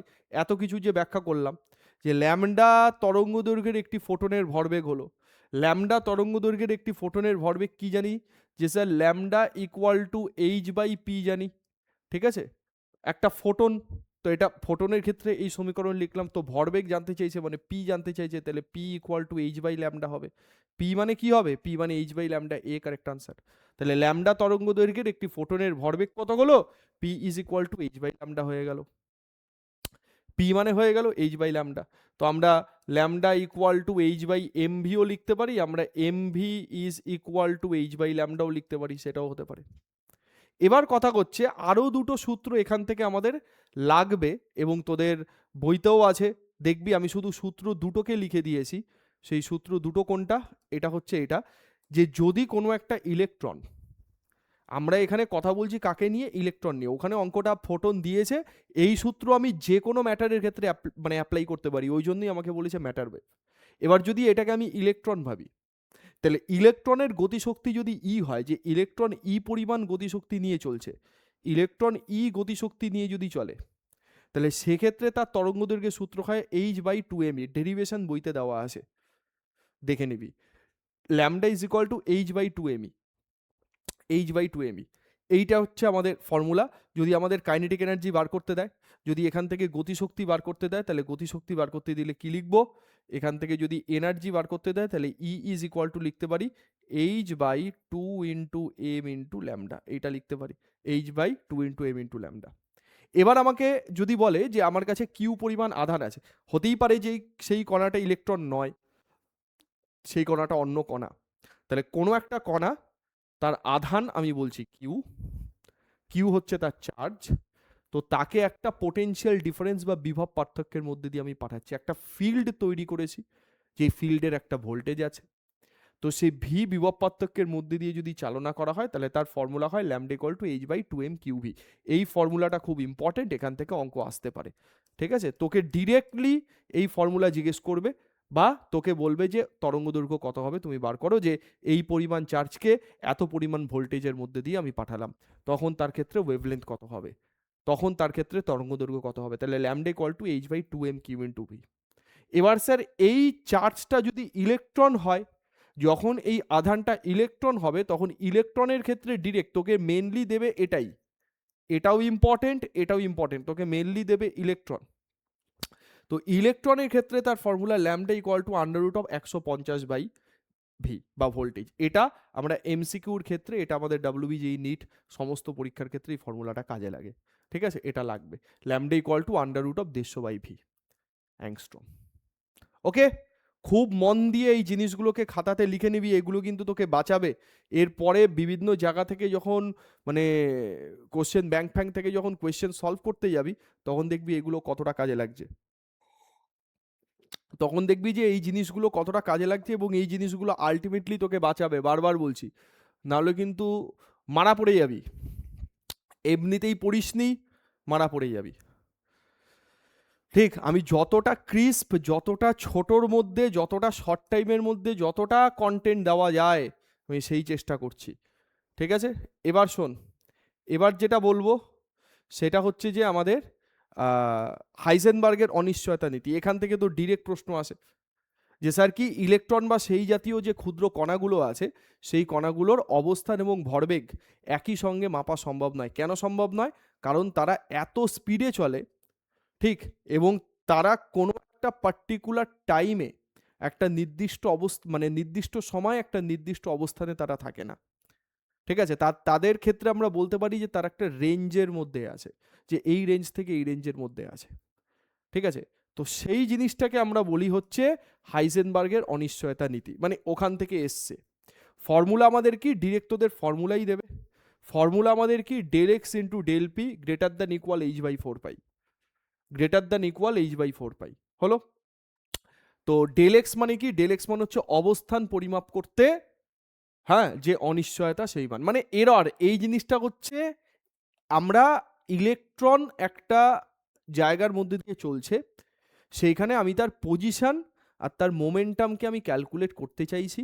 সেই ক্যালকুলেশনে কতটা এরর আসতে পারে, ম্যাক্সিমাম এরর কতটা আসতে পারে, সেই এররটাকে আমি মাপার চেষ্টা করছি। তো সেই এররের ভ্যালু হচ্ছে del X into del P H cut by four pi. ঠিক আছে, তাহলে del X into del P H by four pi বা এইচ কাট বাই টু, যেটা আমরা বললাম। এবার মোমেন্টাম মানে তো স্যার মাস ইন্টু ভেলোসিটি, তাহলে ডেল পি মোমেন্টামের যে অনিশ্চয়তা, সেটা হচ্ছে del P into M into del V. তো এইখান থেকে তুই যদি ভ্যালুটাকে এইখানে যদি ভ্যালু পাতাস, তাহলে del X into del V H by four pi M এটা চলে আসে। Del X into del V H by four pi M এটা চলে আসে। আর এইটা কি, এটা sir H by four pi, H এর যে ভ্যালু আছে লিখে দিচ্ছি এখানে।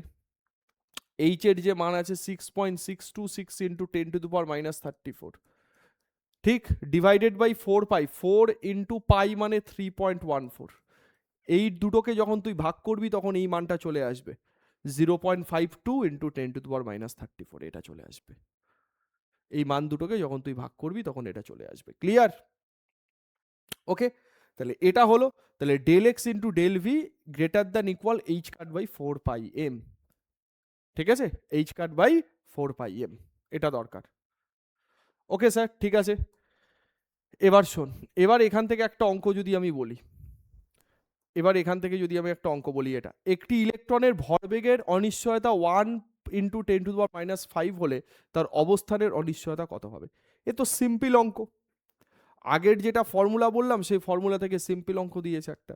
তাহলে আমরা কি বলবো, একটা ইলেকট্রনের ভরবেগের অনিশ্চয়তা, ভরবেগের অনিশ্চয়তা বলেছে, তাই তো? তার মানে আমাদের মেন ফর্মুলা কি, main formula sir del X into del P, ঠিক, greater than equal H by four pi, H by four pi, এখানে ভ্যালু পুট করতে হবে। তাহলে আমাকে ভরবেগের অনিশ্চয়তা ডেল পির ভ্যালু এটা বলা, অবস্থানের অনিশ্চয়তা বার করতে হবে। তাহলে del X is equal to, আমি ইকুয়াল টুই লিখে দিলাম, H by four pi into del P. তাহলে del X is equal to কত হবে, এইচ এর ভ্যালু আমাদের পাতাতে হবে 6.626 into 10 to the power minus 34 divided by 4 into 3.14। ঠিক আছে, 4 ইন্টু 3.14 ইন্টু ডেল পি এর ভ্যালু কত, ডেল পি আছে 1 into 10 to the power minus 5, তার মানে 1 into 10 to the power minus 5। তাহলে এটা কত হচ্ছে ওপরে, এটা 12 পয়েন্ট সামথিং হবে, এটা 12 পয়েন্ট সামথিং হবে, তাই তো? তাহলে এটা del X is equal to কত লিখতে পারি আমরা, কত লিখতে পারি, 6.626 ইন্টু মাইনাস 34 আর মাইনাস 5, ভালো করে দেখ, মাইনাস 34 আর মাইনাস 5কে যদি ওপরে তুলে দিই তাহলে 10 টু দি পাওয়ার প্লাস 5 হবে এটা। তাহলে মাইনাস 34 আর প্লাস 5, তাহলে মাইনাস 29, তাহলে 10 টু দি পাওয়ার মাইনাস 29 হলো, 10 to the power minus 29 divided by 16, 4 অক্ষে 4 আর একে 4, 16, 56, ঠিক আছে, 4 আর 1 5 আর 3 4 12, তার মানে 12.56 ওকে। তাহলে এইটা করলে আমাদের হবে হচ্ছে 1/2, তার কাছাকাছি 1/2 মানে হচ্ছে 0.5, 0.5 ইন্টু 10⁻⁻29, তার মানে 5 পয়েন্ট সামথিং ইন্টু 10⁻28, ঠিক আছে। আমার ক্যালকুলেশনে ডি আসছে উত্তর, ঠিক, আমার ক্যালকুলেশনে ডি আসছে উত্তর 29, তো 0.5, ও সরি ডি না, সি আসবে উত্তর, ভুল বললাম। পয়েন্ট এই দিকে নিচ্ছি, তার মানে এইটাকে আরও ছোট করতে হবে, 10⁻30, ঠিক আছে। ডি আসছে উত্তর, এই সি আসছে উত্তর আমার ক্যালকুলেশনে। দেখ অ্যাকচুয়ালি 5 পয়েন্ট সামথিং ইন্টু 10⁻29 হচ্ছে, তো এইটা 0.5 ইন্টু 10⁻29, তো পয়েন্টটাকে এই দিকে নিচ্ছি কারণ এখানে আমার সব 5 আর 1 পয়েন্ট দিয়ে আছে, তো পয়েন্টটাকে আমি এই দিকে নিচ্ছি, ক্যালকুলেশনটা ভালো করে বোঝ। পয়েন্টটাকে আমি এই দিকে নিচ্ছি, তার মানে মান বাড়াচ্ছি, 0.5-এর জায়গাতে 5 নিচ্ছি, তাহলে মান বাড়াচ্ছি, তাহলে এর মানটা কমাতে হবে, তবেই ব্যালেন্স হবে। তাহলে 10⁻29কে কমাবো মানে 10⁻30 লিখবো, ঠিক আছে। 10⁻29-এর থেকে কিন্তু 10⁻30 ছোট, দ্যাটস ওয়াই এটা হবে। ক্লিয়ার? ওকে স্যার, ভালো কথা। বেশ, এবার শোন, এই কোয়েশ্চেনটা আমরা কি করব, 2000 অ্যাংস্ট্রম তরঙ্গদৈর্ঘ্যযুক্ত ফোটনের শক্তি এবং 4000 অ্যাংস্ট্রম তরঙ্গদৈর্ঘ্যযুক্ত ফোটনের শক্তির অনুপাত কত হবে। দেখ ভাই, ফোটনের শক্তির অনুপাত বলেছে, ওয়েভলেন্থ দেওয়া আছে, আমরা তো ফোটনের শক্তি কি বললাম, E is equal to H nu বললাম না, তাহলে এইচ নিউ যদি বলি তাহলে E is equal to H C by lambda হবে না, ঠিক আছে। তুই দেখ তো, বাদ বাকি তো সবই ধ্রুবক, এইচও ধ্রুবক, সিও ধ্রুবক, তাহলে ই এর সঙ্গে ল্যামডা কীরকম সম্পর্কিত, ই প্রপোর্শনাল টু 1/λ, এটা হবে। তুই এবার ভালো করে ভাব, ই এর অনুপাত যা হবে ল্যামডার অনুপাত তার উল্টো হবে, সিম্পল কথা, বা ল্যামডার অনুপাত যা হবে ই এর অনুপাত তার উল্টো হবে।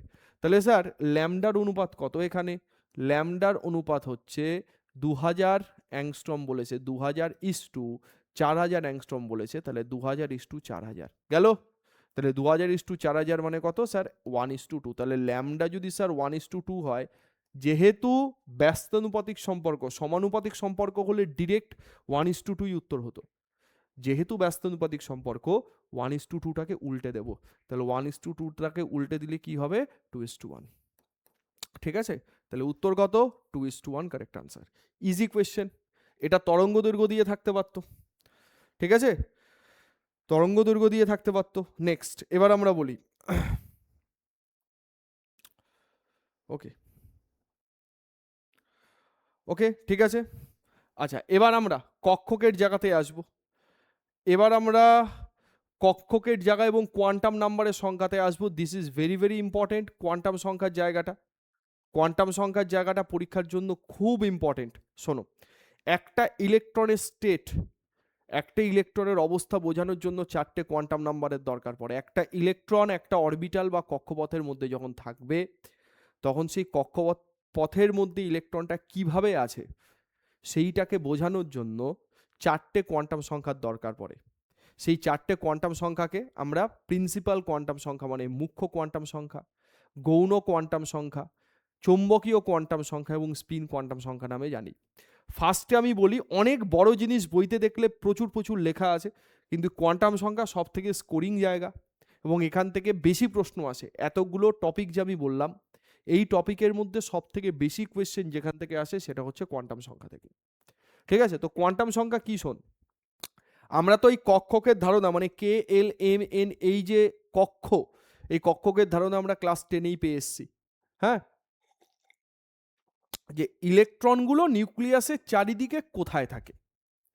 তাহলে ইলেকট্রনগুলো নিউক্লিয়াসের চারিদিকে আমাদের কক্ষকে থাকে। এই যে জিনিসটা না, এই জিনিসটা আমি তোদের, যদি তোদের দরকার হয়, যদি তোরা বলিস যে স্যার আমাদের এই অরবিটালের জায়গা আর অরবিটের জায়গায় এসপিডিএফ অরবিটাল, এই জিনিসগুলো বুঝতে সমস্যা হয়, ঠিক আছে, আমাকে কমেন্টে জানাবি, সব কিছুই কমেন্টের রেসপন্সের ওপরে, কমেন্টে জানাবি, তোদের ডিটেলসে এমন ভিডিও আমি করে দেবো যেটা দেখার পরে কোনো দিন এই অরবিটাল তোরা ভুলবি না। উপরন্তু তোরা তোদের ছোটদের শেখাতে পারবি, ক্লাস 10-এর বাচ্চারা যারা তোদের জুনিয়র, তাদেরও তোরা শেখাতে পারবি এই জিনিস, ঠিক আছে? এবং তারা বুঝবে, এমন না যে বুঝবে না, যে স্যার অনেক হাই লেভেলের জিনিস বুঝবে না, একদম সোজা জিনিস বাস্তবে উদাহরণ দিয়ে আমি বলবো, ঠিক? তো কমেন্টে টু দি পয়েন্টে লিখবি, ঠিক আছে? কি কি জিনিস তোদের দরকার, কি কি তোদের লাগবে, এটা দরকার কিনা সেটা লিখবি। আমি রেসপন্স দেখবো যে কতজন চাইছে, তার উপরে আমি আলাদা ভিডিও করে পুরো দেখিয়ে দেবো। চল, তো শক্তি স্তর হচ্ছে কে এল এম এন, স্যার 4টে শক্তি স্তর আছে আমাদের। তো 4টে শক্তি স্তরের মধ্যে, ঠিক, এন, এন হচ্ছে আমাদের ইন্টিজার। তো সেই ইন্টিজারের নাম্বার যদি আমি বলি, তো ইন্টিজার হচ্ছে N into, sorry, N equal to 1, কে কক্ষপথ সব থেকে ফার্স্টে আছে, তার জন্য এন ইকুয়াল টু 1, এল এর জন্য N equal to 2, N equal to 3, N equal to 4। মানে এনটা কি, এই এনটাই হচ্ছে আমাদের প্রিন্সিপাল কোয়ান্টাম নাম্বার বা মুখ্য কোয়ান্টাম সংখ্যা, ঠিক আছে? যে কক্ষপথে ইলেকট্রনগুলো থাকবে তার মতো করে প্রিন্সিপাল কোয়ান্টাম সংখ্যার মানটা বা আমাদের মুখ্য কোয়ান্টাম সংখ্যার মানটা এটা ফিক্সড হবে, ঠিক আছে?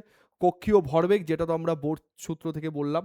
মোট কক্ষকের সংখ্যা যদি জানতে চায় যে মোট কতগুলো কক্ষক আছে, ঠিক আছে, তো মোট কতগুলো কক্ষক আছে তার সূত্র হচ্ছে এন স্কোয়ার, তার সূত্র হচ্ছে এন স্কোয়ার, ঠিক? তাহলে কে তে যদি আমাকে জিজ্ঞেস করে যে মোট কতগুলো কক্ষক আছে, ঠিক আছে, তাহলে আমি এখানে লিখে দিই যে ফর কে, ভালো করে বোঝ, কে এর জন্য কত হবে, ঠিক আছে? তাহলে কে এর জন্য কক্ষকের সংখ্যা, কে এর জন্য কত হবে, এন ইকুয়াল টু 1, তো তার মানে 1 তার স্কোয়ার মানে 1। ইলেকট্রনের সংখ্যা নয় কিন্তু, এটা কক্ষকের সংখ্যা, কক্ষকের সংখ্যা মানে অরবিটাল নাম্বার বা সাবশেল নাম্বার, এটাকে আমরা অরবিটাল বা সাবশেল বলতে পারি, সাবশেল নাম্বার, সাবশেল নাম্বার। কে এর জন্য 1 হবে, ঠিক আছে? এল এর জন্য কত হবে, এল এর জন্য কত হবে, এন স্কোয়ার বলছি তো, তাহলে 2 তার স্কোয়ার, 2 তার স্কোয়ার মানে হচ্ছে 4, ঠিক? আচ্ছা, এম এর জন্য কত হবে, এম এর জন্য হচ্ছে 3 তার স্কোয়ার, 3 তার স্কোয়ার মানে হচ্ছে 9 টোটাল, ঠিক আছে? 3 তার স্কোয়ার, 3 তার স্কোয়ারের জন্য হচ্ছে 9, আর এন এর জন্য কত হবে, 4 তার স্কোয়ার, 4 তার স্কোয়ার মানে হচ্ছে 16 টোটাল, ঠিক আছে? এবার মোট ইলেকট্রনের সংখ্যা কি করে বার করব, এটা খুব ইম্পর্টেন্ট। এই কক্ষকের মধ্যে কে থাকে, কক্ষকের মধ্যে থাকে ইলেকট্রন, তো সেই ইলেকট্রনের সংখ্যা কত হবে, ইলেকট্রনের সংখ্যা হবে 2n স্কোয়ার, 2n স্কোয়ার, ঠিক আছে? এইটা আমি বলবো, অরবিটালের জায়গা আমাদের বলতে হবে।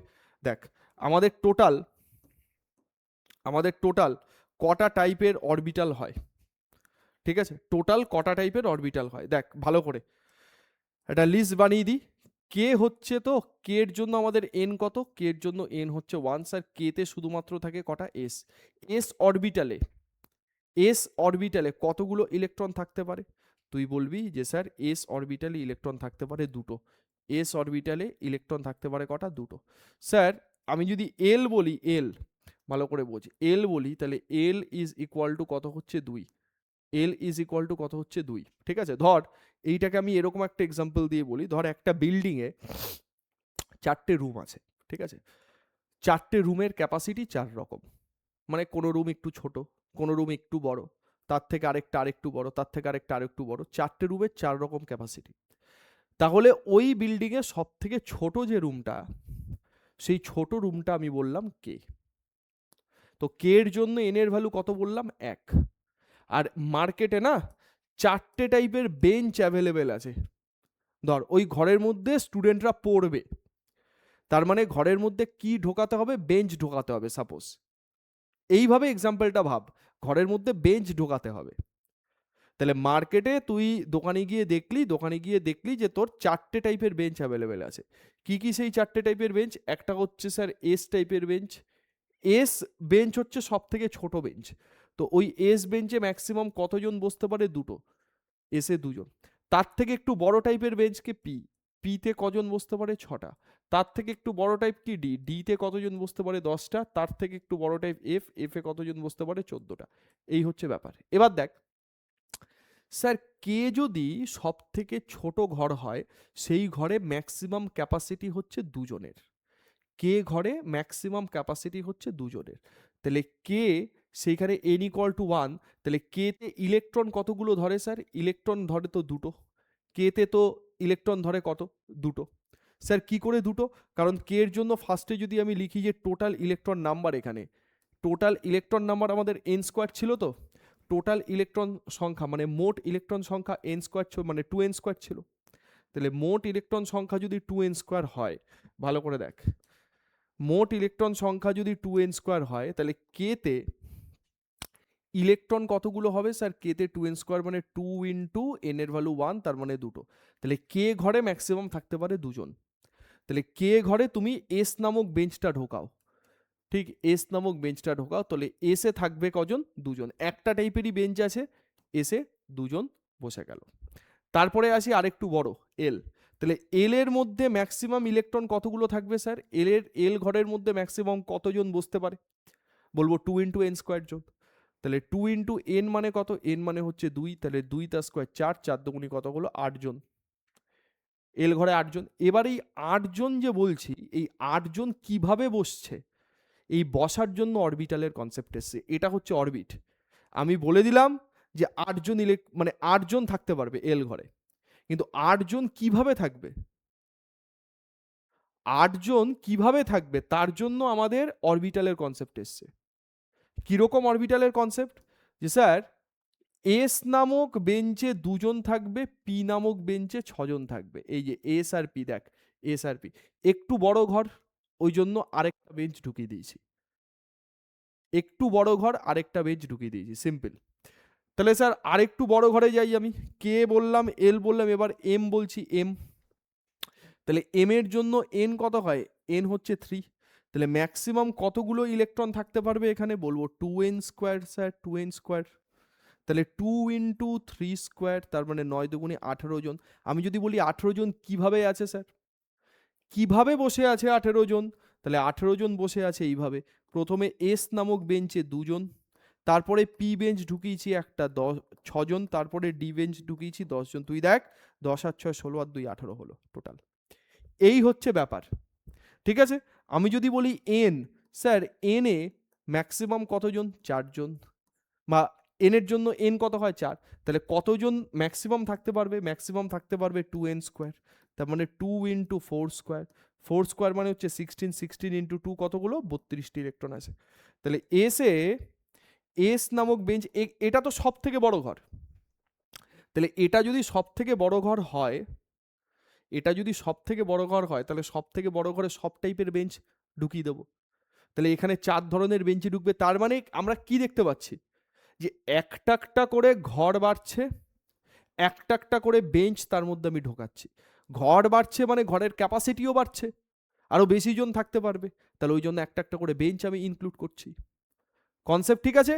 তাহলে এসে থাকবে দুজন, পিতে থাকবে 6 জন, ডিতে থাকবে 10 জন, এফে থাকবে 14 জন। কথা বোঝা গেল? এই হচ্ছে বিষয় টোটাল। তাহলে দেখ কে এল এম এন টোটাল আমাদের 32টা, 14 আর 10 24 আর 6 30 আর 2 32 কনসেপ্ট হয়ে গেল আমাদের। এই হচ্ছে অরবিটালের ব্যাপার, এইটা হচ্ছে ম্যাক্সিমাম ক্যাপাসিটি। বল এটা বুঝলি কিনা, কেমন লাগলো এটাও কমেন্টে জানাবি। কে এল এম এন, কে এল এম এন হচ্ছে একটা বিল্ডিং এ ঘর, আর এই ঘরের মধ্যে পড়াশুনো হবে, পড়াশুনোর জন্য স্টুডেন্টরা আসবে, স্টুডেন্টদের বসার জন্য বেঞ্চ লাগবে। তাহলে যেরকম ঘরের যেরকম সাইজ, সেই সাইজ অনুযায়ী সেই ঘরে আমি সেই টাইপের বেঞ্চ ঢুকিয়ে দেবো। যত ঘর বাড়বে, কে থেকে এল যাবে, এল থেকে এম যাবে, এম থেকে এন যাবে, একটু একটু করে ঘরের সাইজ বাড়ছে, ওই জন্য ঘরের মধ্যে ক্যাপাসিটিও বাড়ছে, ওই জন্য বেশি একটা একটা করে বেঞ্চও আমি তার মধ্যে ইনক্লুড করব। এই হচ্ছে আমাদের কনসেপ্ট। কত সিম্পল জিনিস, এইটাই বইতে অনেক বড় করে লেখা আছে। অ্যাকচুয়াল মানে যেটা হয় সেটাই ওখানে লেখা, কিন্তু আমাদের কোয়েশ্চেন আনসার সলভ করতে গেলে এই কনসেপ্টটা দরকার যে কার মধ্যে কে থাকে। আমরা ওই যে ওল্ড কনভেনশনে আমরা ছোটবেলা থেকে ক্লাস 10-এ দেখে এসছি তো, যে প্রথম কক্ষপথে 2টো ইলেকট্রন থাকবে, তারপরে সবগুলোতে 8টা 8টা করে থাকবে, ঠিক আছে। সেখানে ক্যালসিয়ামের কনফিগারেশন করতে গিয়ে বা ক্যালসিয়ামের বিন্যাস বার করতে গিয়ে 2 8 8 2 এইরকম ছিল, তো ওটা ভুল টোটালি, ঠিক আছে। অ্যাকচুয়াল ইলেকট্রনিক কনফিগারেশন যেটা তোরা শিখেছিস এখানে এসে, ঠিক আছে। তাহলে এই হলো আমাদের টোটাল ব্যাপার, আর কি এই হলো টোটাল ব্যাপার। তাহলে কোয়ান্টাম সংখ্যা এটা বললাম। এবার দেখ তাহলে কক্ষীয় কোয়ান্টাম সংখ্যা এটা হলো। এবার আমরা আসি অ্যাজিমুথাল কোয়ান্টাম নাম্বার, ওইটা গেল প্রিন্সিপাল কোয়ান্টাম নাম্বারের ব্যাপার কমপ্লিট। এবার আসবো অ্যাজিমুথাল কোয়ান্টাম নাম্বার, যেটাকে আমরা গৌণ কোয়ান্টাম সংখ্যা বলে থাকি, যেটাকে এল দিয়ে বলা হয়। হ্যাঁ, নাম কি এটার? অ্যাজিমুথাল, বইতে দেখবি অ্যাজিমুথাল দেওয়া, অ্যাজিমুথাল কোয়ান্টাম নাম্বার। এইটা দিয়ে কি করা হয় জানিস? কোনো একটা অরবিটালের শেপ কীরকম হবে, যেরকম এস কক্ষপথ বা এস অরবিটাল যেটা আমরা জানি, মানে এস কক্ষক যেটা, সেটার শেপ আমরা দেখি হচ্ছে গোলকাকার। পি, তার দেখি আমরা ডাম্বেল, বইতে মানে ছবি আঁকা আছে দেখবি। ডি কে বলা হয় ডবল ডাম্বেল, এফ কে বলা হয় স্ফেরিক্যাল ডাম্বেল।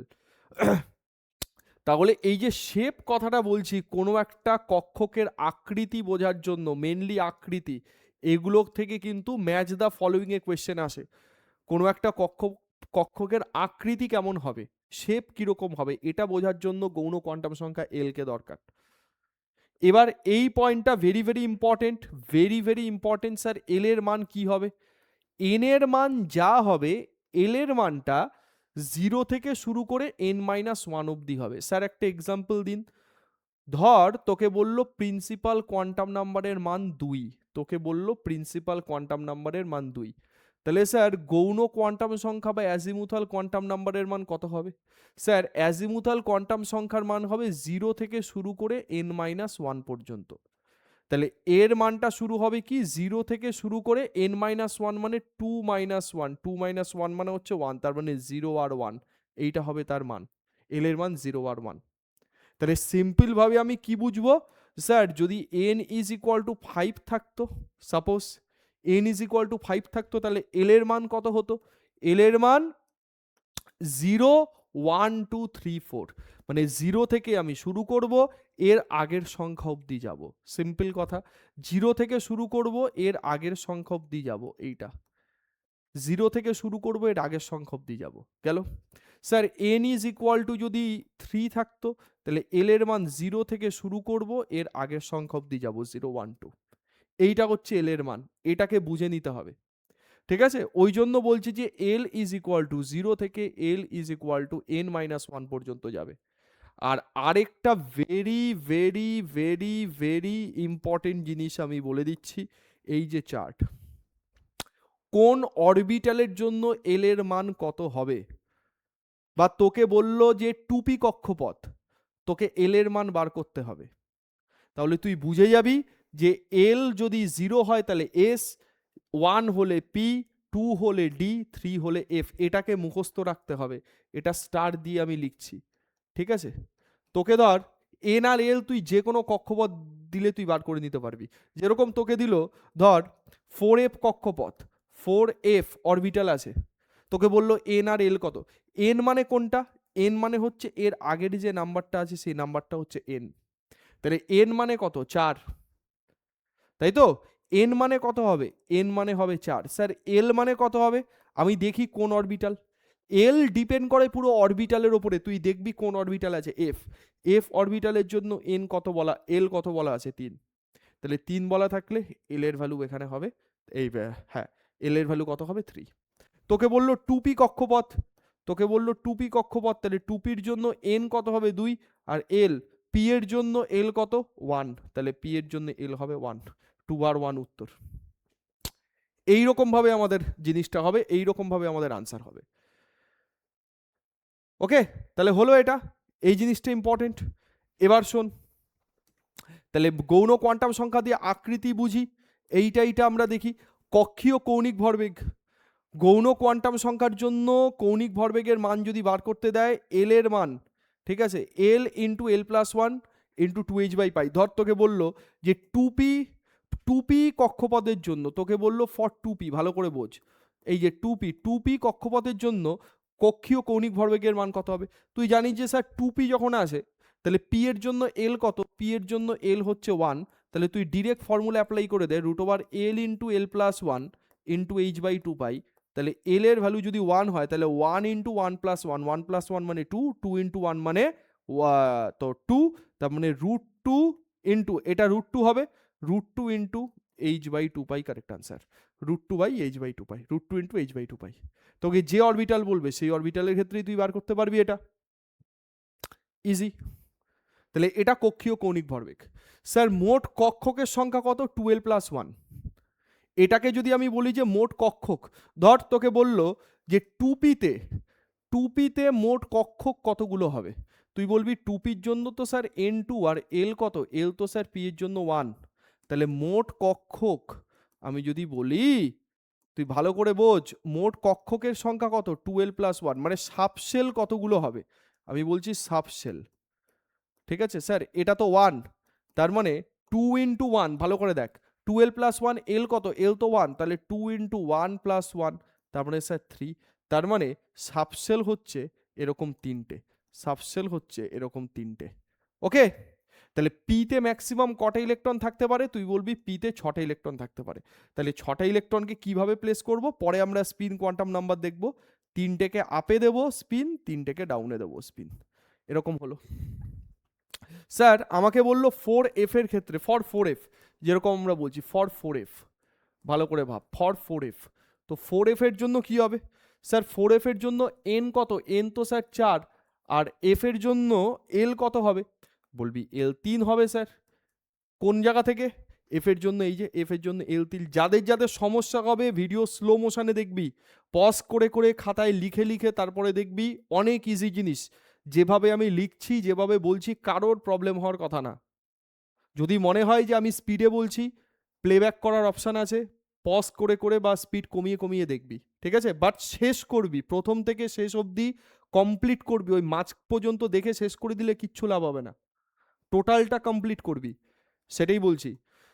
দেখ, তাহলে 4f এর জন্য n = 4, l = কত হচ্ছে? 3। তাহলে স্যার টোটাল সাবশেল মোট কক্ষক কতগুলো হবে এখান থেকে আমি যদি বার করি, তাহলে মোট কক্ষক হচ্ছে স্যার 12 + 1। তাহলে 12 + 1 মানে 2 × l3 + 1, তার মানে টোটাল কক্ষক হচ্ছে 7। তাহলে 7 কক্ষক যদি হয়, তাহলে এখানে আমরা 7টা কক্ষক এরকম লিখবো, 1 2 3 4 5 6 7, এরকম। তো 7টাতে টোটাল ইলেকট্রন কতগুলো হবে? স্যার এফ এর টোটাল ইলেকট্রন কতগুলো ধরে? 14টা। তাহলে 14টা ইলেকট্রন যদি ধরে, তাহলে 14টা এক একটাতে দুটো দুটো করে থাকবে, একটা আপ স্পিন একটা ডাউন স্পিন, এই হচ্ছে ব্যাপার। ঠিক আছে, তাহলে আমরা এস এর ক্ষেত্রে যখন দেখব, এটা হচ্ছে এস। যখন আমরা পি এর ক্ষেত্রে দেখব, ঠিক আছে, এইটা হচ্ছে পি। পি এর ক্ষেত্রে হচ্ছে আমাদের 3টে। যখন ডি এর ক্ষেত্রে তুই বার করবি, ডি এর ক্ষেত্রে দেখবি 5টা, একটা একটা দুটো তিনটে চারটে 5টা। যখন তুই এফ এর ক্ষেত্রে বার করবি, এফ এর ক্ষেত্রে হবে 7টা, 1 2 3 4 5 6 7, এফ এর ক্ষেত্রে হবে 7টা, এইরকম। এস পি, এটা ডি, এটা এফ। তুই 3D এর ক্ষেত্রে বার কর, ডি এর ক্ষেত্রে আমি দেখিয়ে দিই। ফর 3D, ধর 3D আছে, তাহলে 3D এর ক্ষেত্রে এন কত হবে? 3। এল কত হবে বল তুই? এল কত হবে বল তুই? 0 থেকে n-1 পর্যন্ত। তাহলে 0 1 2 3, 0 1 2, সরি 0 1 2। তাহলে মোট কক্ষক সাবশেল কতগুলো হবে বল? 2 × 12 + 1, 12 + 1। তাহলে 12 + 1 যদি হয়, তাহলে 2 × l এর ভ্যালু কত আছে? এল এর ভ্যালু কত আছে? ডি এর জন্য তো, তাহলে ডি এর জন্য এল কত হবে বল? ডি এর জন্য এল কত হবে? 2 হবে। এই যে আমাদের ডি এর জন্য এল কত? 2। ডি এর জন্য এল কত? 2। তাহলে 2 × 2 + 1, তাহলে হচ্ছে আমাদের 5। ঠিক আছে, তাহলে এটা হচ্ছে 5টা। তাহলে যখন আমি মোট কক্ষক পেয়ে যাব, তাহলে মোট ইলেকট্রনও আমি এখান থেকে পেয়ে যাব। স্যার ইলেকট্রন সংখ্যা হবে জাস্ট তার ডবল। মোট কক্ষক যা হবে, মোট ইলেকট্রন হবে ডবল। এটা খুব ইম্পর্টেন্ট, যে একটা সাবশেলের মধ্যে কতগুলো ইলেকট্রন থাকতে পারে, ঠিক, আর কতগুলো সাবশেল থাকবে, দুটোই অ্যাজিমুথাল কোয়ান্টাম সংখ্যা বা গৌণ কোয়ান্টাম সংখ্যা থেকে বার করা যায়। সাবশেলের মধ্যে কতগুলো ইলেকট্রন থাকবে আর টোটাল কতগুলো অ্যাটম থাকবে, এই দুটোই এখান থেকে বার করা যায়। ক্লিয়ার? তাহলে এই জিনিসটা ইম্পর্টেন্ট গেল। তাহলে এইটা হলো। এবার শোন, চৌম্বকীয় কোয়ান্টাম সংখ্যা বা ম্যাগনেটিক কোয়ান্টাম নাম্বার দিয়ে আমরা ওরিয়েন্টেশন আমরা বুঝি, যে কোনো একটা পার্টিকুলার অক্ষের দিকে কোন অরবিটাল কতটা অ্যাঙ্গেলে থাকবে, সেটা ওরিয়েন্টেশন কথাটা মাথায় রাখবি শুধুমাত্র, তাহলেই হবে। ঠিক আছে, মানে এটাকে বাংলাতে কি বলবো আমরা, যে কোনো একটা নির্দিষ্ট অক্ষের দিকে কোনো একটা কক্ষকের ঘূর্ণন বা কোনো একটা কক্ষ কিভাবে আছে, এটাকে আমরা বলতে পারি। এম এর মানটা -l থেকে +l অবধি হয়। আমি একটা এক্সাম্পল দিই, এক্সাম্পল দিলে জিনিসটা ক্লিয়ার হবে। স্যার ফর 3D, 3D এর ক্ষেত্রে কি হবে ভালো করে ভাব। 3D আমি বললাম, তাহলে 3D এর ক্ষেত্রে ফার্স্টে n বলি, n হচ্ছে 3 স্যার। l কত, l বলবি 0 1 2, 0 1 2। এবার 3D কক্ষপথ যখন আমি বলে দিয়েছি, তাহলে 3D কক্ষপথের জন্য d এর জন্য l = 2ই হবে, কিন্তু l এর মানটা 0 1 2 হতে পারে, l এর মানটা 0 1 2 হতে পারে, তিনটে হতে পারে, ঠিক আছে, 0 1 2, ঠিক। ওকে, এবার m এর মান যদি আমি বলি স্যার, m এর মান বলেছে -l থেকে +l পর্যন্ত, মানে l এর যে মানটা, ধর আমি এখানে 3D বললাম, তো ফার্স্ট আমি l এর মান 2 লিখছি, l এর মান 2 লিখছি সাপোজ, d এর জন্য l এর মান 2, এটা লিখলে বুঝতে সুবিধা হবে। m এর মানটা -l থেকে +l পর্যন্ত, তাহলে -l মানে কি স্যার -2, ঠিক, থেকে +l পর্যন্ত মানে -2 থেকে +2, পরপর তুই যা, -2 এর পরে -1, তারপরে 0, 0 হয়ে কিন্তু যাবে, মাইন্ডেড 0 হয়ে যাবে, 0, তারপরে +1, তারপর +2। স্যার আরেকটা এক্সাম্পল দিন, ধর বললাম ফর 2p, ফর 2p, তাহলে n is equal two 2, l is equal two p এর জন্য 1, তাহলে m এর ভ্যালু কি হবে, -l মানে -1 0 +1, -1 0 +1, এটা হলো। এই যে নাম্বারটা আছে না, এই নাম্বারটাই হচ্ছে বেসিক্যালি সাবশেল নাম্বার, এই নাম্বারটাই হচ্ছে সাবশেল নাম্বার। দেখ 3D এর জন্য m কত ছিল, 3D এর জন্য স্যার d এর জন্য m কত ছিল, 5টা ঘর ছিল না, ঘর বা খোপ, খোপের কথা ভাব, 5টা খোপ ছিল, দেখ এখানে 5টা, 1 2 3 4 5। স্যার p এর জন্য কটা ছিল, দেখ 3টে খোপ ছিল না, 3টে খোপ ছিল না, ভালো করে লক্ষ্য কর, 3টে খোপ ছিল না, হ্যাঁ স্যার 3টে খোপ ছিল, এ দেখ 3টে।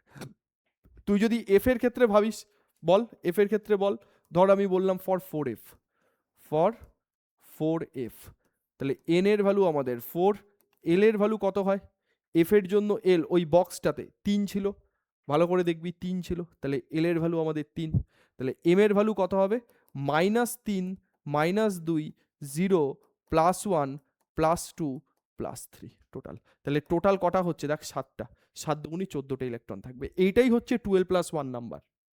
তাহলে m এর মান -l থেকে +l হবে, তাহলে 12 + 1 হবে, 12 + 1 তার মানে 7টা, তাহলে এটাই হচ্ছে সাবশেল নাম্বার, ঠিক আছে। এই হচ্ছে বিষয় আমাদের টোটাল, আর কিচ্ছু নেই এর মধ্যে, এইটুকু ফান্ডামেন্টাল বুঝতে পারলে ইজি সব, নাথিং, আর কিচ্ছু এখান থেকে আর কিচ্ছু লাগবে না, শুধুমাত্র এইটুকু ফান্ডামেন্টাল ভালো করে বুঝতে হবে, এইটুকু ফান্ডামেন্টাল ভালো করে বুঝতে হবে, ব্যাস, নাথিং। ওকে, তাহলে এটা হলো, এই জিনিসটা হলো, এই জিনিসটা বুঝলাম, তাহলে n ইকুয়াল টু এটা সাবশেল নাম্বার, এই হয়ে গেল। ওকে, বেশ, তাহলে ম্যাগনেটিক কোয়ান্টাম নাম্বার, চৌম্বকীয় কোয়ান্টাম সংখ্যা হয়ে গেল। এবার স্পিন কোয়ান্টাম নাম্বার, স্পিন হচ্ছে বেসিক্যালি একটা সাবশেলের মধ্যে ইলেকট্রন কতভাবে ঘুরতে পারে, তার মানে আমরা বলবো স্পিন কোয়ান্টাম নাম্বার মানে basically rotation of electron. Spin quantum number মানে আমরা কি বলবো, rotation of electron. Sir electron কিভাবে ঘুরতে পারে, হয় ইলেকট্রন এইভাবে ঘুরতে পারে, নয় ইলেকট্রন এইভাবে ঘুরতে পারে, তাহলে এইটা বলবো ক্লকওয়াইজ, এটা বলবো অ্যান্টি ক্লকওয়াইজ। তাহলে যদি ক্লকওয়াইজ রোটেশন হয় তো স্পিনের ভ্যালু +½ হয়, যদি অ্যান্টি ক্লকওয়াইজ রোটেশন হয় তখন স্পিনের ভ্যালু -½ হয়, এটা মাথায় রাখবি। অ্যাকচুয়ালি ইলেকট্রনকে ফেরমিয়ন কণা বলা হয়, ঠিক আছে। তো ফেরমিয়ন কণার জন্য ঠিক তাদের স্পিন মাল্টিপ্লিসিটির ভ্যালু আছে, সেই স্পিন মাল্টিপ্লিসিটির ভ্যালু +½ -½ করে হয়। তার মানে আপ স্পিন বললে আমরা নর্মালি যখন বলবো যে ইলেকট্রন আপ স্পিনে আছে, মানে যখন আমরা ইলেকট্রনকে এইভাবে লিখব তখন এস এর ভ্যালু +½ লিখব। আর যদি বলি যে ইলেকট্রন ডাউন স্পিনে আছে, ডাউন স্পিন মানে ইলেকট্রনকে এইভাবে লিখব, তখন এস এর ভ্যালু -½ লিখব। এই হচ্ছে আমাদের কনসেপ্ট, এই হচ্ছে আমাদের ব্যাপার, একটা +½ লিখবো, একটা -½ লিখবো। তাহলে যতগুলো ঘর থাকবে ততগুলো ঘরে হাফ প্লাস হাফে থাকবে, হাফ মাইনাস হাফে থাকবে। যেরকম আমি যদি এখানে ফিল আপ করি, দেখ এসে একটা, তাহলে এসে ম্যাক্সিমাম দুটো ইলেকট্রন থাকতে পারে, তাহলে দুটো ইলেকট্রনের মধ্যে একটা থাকবে প্লাস হাফে, একটা থাকবে মাইনাস হাফে। পিতে ছটা, ছটার মধ্যে থাকবে তিনটে প্লাস হাফে আর তিনটে মাইনাস হাফে। ঠিক আছে? হুন্ড রুল বলে একটা রুল আছে, হুন্ডের সূত্র বলে যে প্রত্যেকটা ঘরে আগে একটা একটা করে দাও। যেরকম আমাদের বাচ্চাদের মধ্যে যখন লজেন্স বিস্কুট দিই, আগে কি করি, সবাইকে একটা একটা করে দিয়ে দিই, যদি বেঁচে থাকে তারপর দেবো, আমরা রিপিট করব। ঠিক আছে? একজন একজন করে দেবো। এই হুন্ড রুলও তাই, যে এখানে আমি দুটো, এখানে দুটো, এই ঘরগুলো ফাঁকা থাকলো, এরকম হবে না। ধর তোকে 7টা ইলেকট্রন সাজাতে বললো ডিতে, তাহলে তুই কি করবি, স্যার ডিতে প্রথমে যে স্পিনটা তুই চুজ করবি সেটা আপ হতে পারে, সেটা ডাউনও হতে পারে। তাহলে 5টা আমি এই দিলাম, তারপরে 7টা মানে হচ্ছে এই 7টা। আমাকে 8টা সাজাতে বললে আমি আরেকটা দেবো, 9টা বললে আরেকটা, 10টা বললে আরেকটা, এরকম। এফের ক্ষেত্রেও তাই, যতগুলো আমাকে বলবে প্রত্যেক ঘরে আগে আমি একটা একটা করে দেব, একটা একটা করে দেওয়ার পরে যদি বেঁচে থাকে তারপরে আমরা ডাউন স্পিনে লাগাবো। এই হচ্ছে ব্যাপার টোটাল, এই হচ্ছে টোটাল রুল। এই রুলটাকে মাথায় রাখতে হবে। কথা বোঝা গেল? ঠিক আছে? তাহলে স্পিন কোয়ান্টাম সংখ্যা আমাদের টোটাল হয়ে গেল। দেখ কোনটুকু টাইমের মধ্যে কতটা কন্টেন্ট দিয়ে দিলাম। তোদের তো অন অফ করে দেখার অপশান আছে, অনেক কিছু দেখার অপশান আছে, সেগুলোকে ভালো করে দেখে নে। ঠিক আছে? দেখে নিলেই তোরা বুঝতে পারবি যে কী জিনিস এখানে, কীভাবে এই জিনিস বলা আছে। দেখ আমাকে বলেছে যে 2p কক্ষপথে অবস্থিত একটি ইলেকট্রনের কৌণিক ভরবেগ কত স্যার? স্যার 2p কক্ষপথ যখন আমাকে বলেছে, তুই বল এবার। স্যার 2p কক্ষপথ যখন বলেছে, ফর 2p যখন বলেছে, তাহলে 2p এর জন্য এল কত? পি এর জন্য আমরা এল কত বলবো? পি এর জন্য আমরা এল কত বলবো বল? এস পি এর জন্য তো এল 1, তাই তো? তো পি এর জন্য আমাদের এল কত? এল হচ্ছে 1। তাহলে কৌণিক ভরবেগের ফর্মুলা কি হবে? Under root of L into L plus 1 into H by 2 pi. তাহলে এইটা যদি 1 হয়, এটাই তো আমি বার করে দিলাম না, তাহলে root over 2 into H by 2 pi. ঠিক আছে? Root over 2 into H by 2 pi. তাহলে উত্তর হবে কি D, root over 2 into H by 2 pi. হয়ে গেল। ব্যাস, এবার যেরকম থাকবে সেরকমভাবে উত্তর দিবি। এন এ পরমাণু সর্ববহিস্থ কক্ষের 4টি কোয়ান্টাম সংখ্যার মান। এন এ পরমাণুর সর্ববহিস্থ কক্ষের 4টি কোয়ান্টাম সংখ্যার মান কি, এটা জানতে চেয়েছে। তাহলে সোডিয়াম পরমাণুর ইলেকট্রন বিন্যাস আমরা জানি কি, সোডিয়াম তো 11। ইলেকট্রন বিন্যাসটা আমি বাদ দিলাম, আমি আশা করি জানিস ইলেকট্রন বিন্যাস। এইটা অ্যাটমিক স্ট্রাকচার পড়ার সময় প্রথমেই শেখানো হয়। ঠিক আছে? মানে অ্যাডভান্স জায়গাতে যখন আমি ঢুকি বা আমরা ঢুকি তখন ফার্স্টেই এটা শেখানো হয়। ঠিক আছে? তাহলে সোডিয়াম কত স্যার? সোডিয়াম বলবো 1s2, 2s2, 2p6, 3s1, এইটা তো? তাহলে লাস্ট ইলেকট্রন মানে কোনটা? 3s1, এটা, তাই তো? তাহলে আমাকে বলেছে 4টে কোয়ান্টাম সংখ্যার মান দেখ। তাহলে 3s অরবিটাল বলেছে, তাহলে n ইকুয়াল টু কত হবে? 3 হবে। আর l ইকুয়াল টু কত? s এর জন্য l কত হয়? 0। তাহলে 3 0। l যদি স্যার 0 হয়, m তো মাইনাস এল থেকে প্লাস এল হবে, তাহলে এমও 0 হবে। আর এস একটা ইলেকট্রন আছে, তুই প্লাস হাফ দিয়ে দে। তাহলে 300 plus half, 300 plus half, B correct answer. হয়ে গেল, ইজি। ঠিক। নেক্সট কোয়েশ্চেন, ডি উপকক্ষে মোট লোবের সংখ্যা। আচ্ছা, লোবের জায়গাটা একটুখানি আমি বলে দিই। এইটা হচ্ছে লোব। শোন, মোট নোড বা আমরা, আচ্ছা এক মিনিট,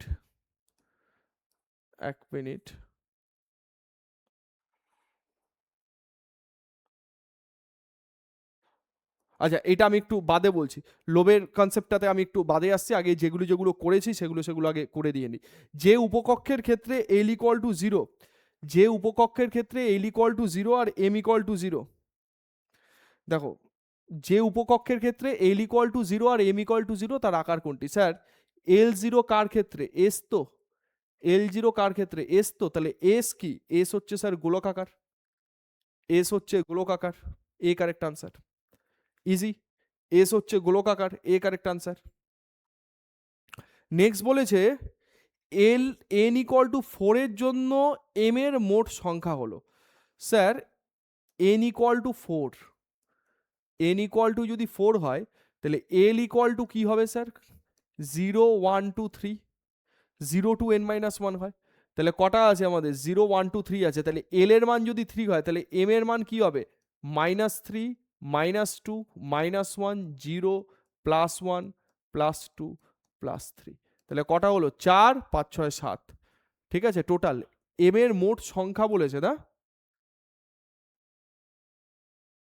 এখানে তো অপশন গন্ডগোল আছে, অপশন তো গন্ডগোল আছে মনে হচ্ছে।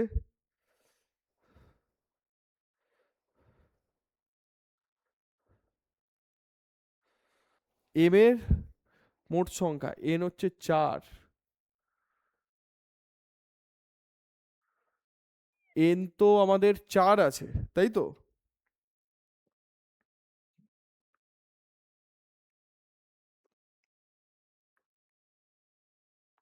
এম এর মান বলেছে, এম এর মান 12 + 1 যদি আমরা করি,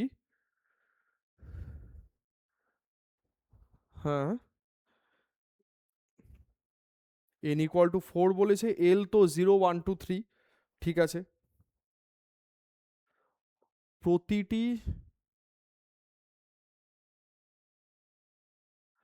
আচ্ছা 0 1 2 3 যদি হয়, আচ্ছা এখানে এম এ, ও আচ্ছা মোট সংখ্যা বলেছে, এক মিনিট এখানে মোট সংখ্যা বলেছে, এক মিনিট, ঠিক আছে। তাহলে এর জন্য 12 + 1 যদি করি, জিরোর জন্য যদি 12 + 1 করিস, তাহলে 2 × 0 + 1, তার মানে একটা হলো, 2 × 1 + 1, তার মানে তিনটে হলো, 2 × 2 + 1, তার মানে পাঁচটা হলো, আর 2 × 3 + 1, সাতটা হলো।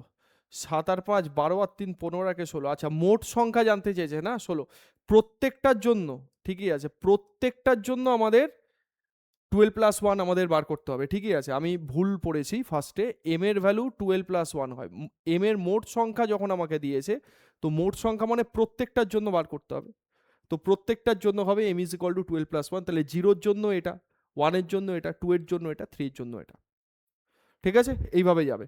আচ্ছা নেক্সট পরেরটা, আচ্ছা এখানে আমাকে বলেছে যে পাশের কোন কোন অরবিটালগুলি সম্ভব নয়, পাশের কোন কোন অরবিটালগুলি সম্ভব নয়, কোন কোন অরবিটালগুলি সম্ভব নয় বলো। 1p সম্ভব না স্যার, 1p সম্ভব নয়, কারণ n এর মান যদি 1 হয়, p এর জন্য l এর মানও 1 হয়ে যাচ্ছে, তো 1p এর জন্য, 1p এর জন্য কি হচ্ছে, n এর মান 1 হলে l এর মানও 1 হয়ে যাচ্ছে, এটা সম্ভব নয়। 3d এটা সম্ভব, 3s এটা সম্ভব, 3f এটাও সম্ভব নয়। 3f এর জন্য কি হচ্ছে, n এর মান 3, l এর মানও 3 হবে না, কারণ l এর মান আমরা কি জানি 0 থেকে n-1, মানে এক ঘর কম হবে, তাহলে এটা হবে না, তাহলে এইটাও হবে না, এইটাও হবে না, ডি, এইটাও হবে না, ডি, ঠিক আছে, ওকে। আচ্ছা কোনো কক্ষকের আকার, ঠিক, কোন কোয়ান্টাম সংখ্যার, কোন কোয়ান্টাম সংখ্যার মাধ্যমে জানা যায়, এটা জানতে চাইছে, তাই তো। আকার, আকৃতি কিন্তু নয়, সাইজ বলেছে। সাইজের কথা যদি আমাকে বলে, সাইজ মানে সাইজ মিন্স কি, কার মধ্যে কতগুলো ইলেকট্রন ধরবে, ঠিক আছে, সেই ক্যাপাসিটিটা কার মাধ্যমে জানা যায়, মুখ্য কোয়ান্টাম সংখ্যা বা প্রিন্সিপাল কোয়ান্টাম নাম্বার এন এর থ্রু দিয়ে। আমি লোভ দিয়ে না আলাদা একটা ক্লাস আমি করাবো, ঠিক আছে, এইটা আজকের ক্লাসে আমি বলবো না, এটার জন্য আমি একটা সেপারেট ক্লাস করাবো। দেখ কোন উপকক্ষের আকৃতি কোন কোয়ান্টাম সংখ্যার মাধ্যমে জানা যায়, এল কারেক্ট আনসার হবে, এল, অ্যাজিমুথাল কোয়ান্টাম নাম্বার বা গৌণ কোয়ান্টাম সংখ্যা, ঠিক আছে। আজকে বললে জিনিসটা মাথা তোদেরই খারাপ হয়ে যাবে, ঠিক আছে। দেখ ত্রিমাত্রিক বিন্যাস, ত্রিমাত্রিক বিন্যাস মানে ওরিয়েন্টেশনের কথা বলছি, এইগুলো প্রত্যেকটা জিনিস আমাদের পরীক্ষার জন্য ইম্পর্টেন্ট। ওরিয়েন্টেশন বলছি, আজকে বেসিক জিনিস নিয়ে মেনলি আলোচনা করলাম, তো ওরিয়েন্টেশন হচ্ছে আমাদের এম, ওরিয়েন্টেশন হচ্ছে আমাদের এম, নেক্সট দিন প্র্যাকটিস করাবো, পরের দিন। এটা দেখ, কোনো উপকক্ষে কক্ষকের সংখ্যা, ঠিক আছে,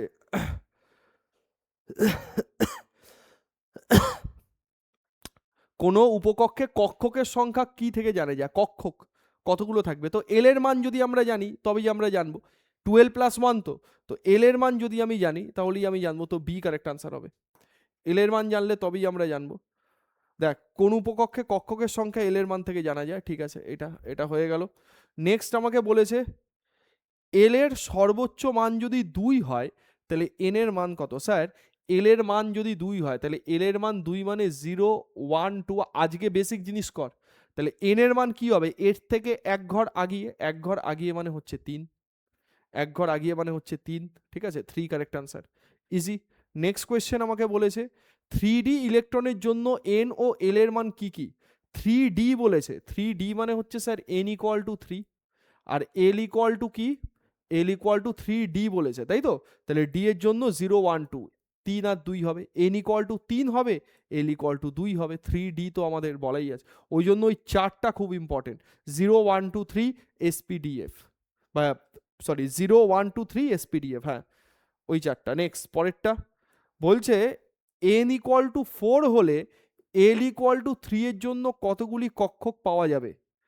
এন ইকুয়াল টু 4 হলে L equal to 3, sir L equal to 3 মানে কে, এফ, তো এফ এ কতগুলো ক্ষোভ থাকে মোট, এফ এ মোট টোটাল ইলেকট্রন, এফ এর মধ্যে টোটাল ইলেকট্রন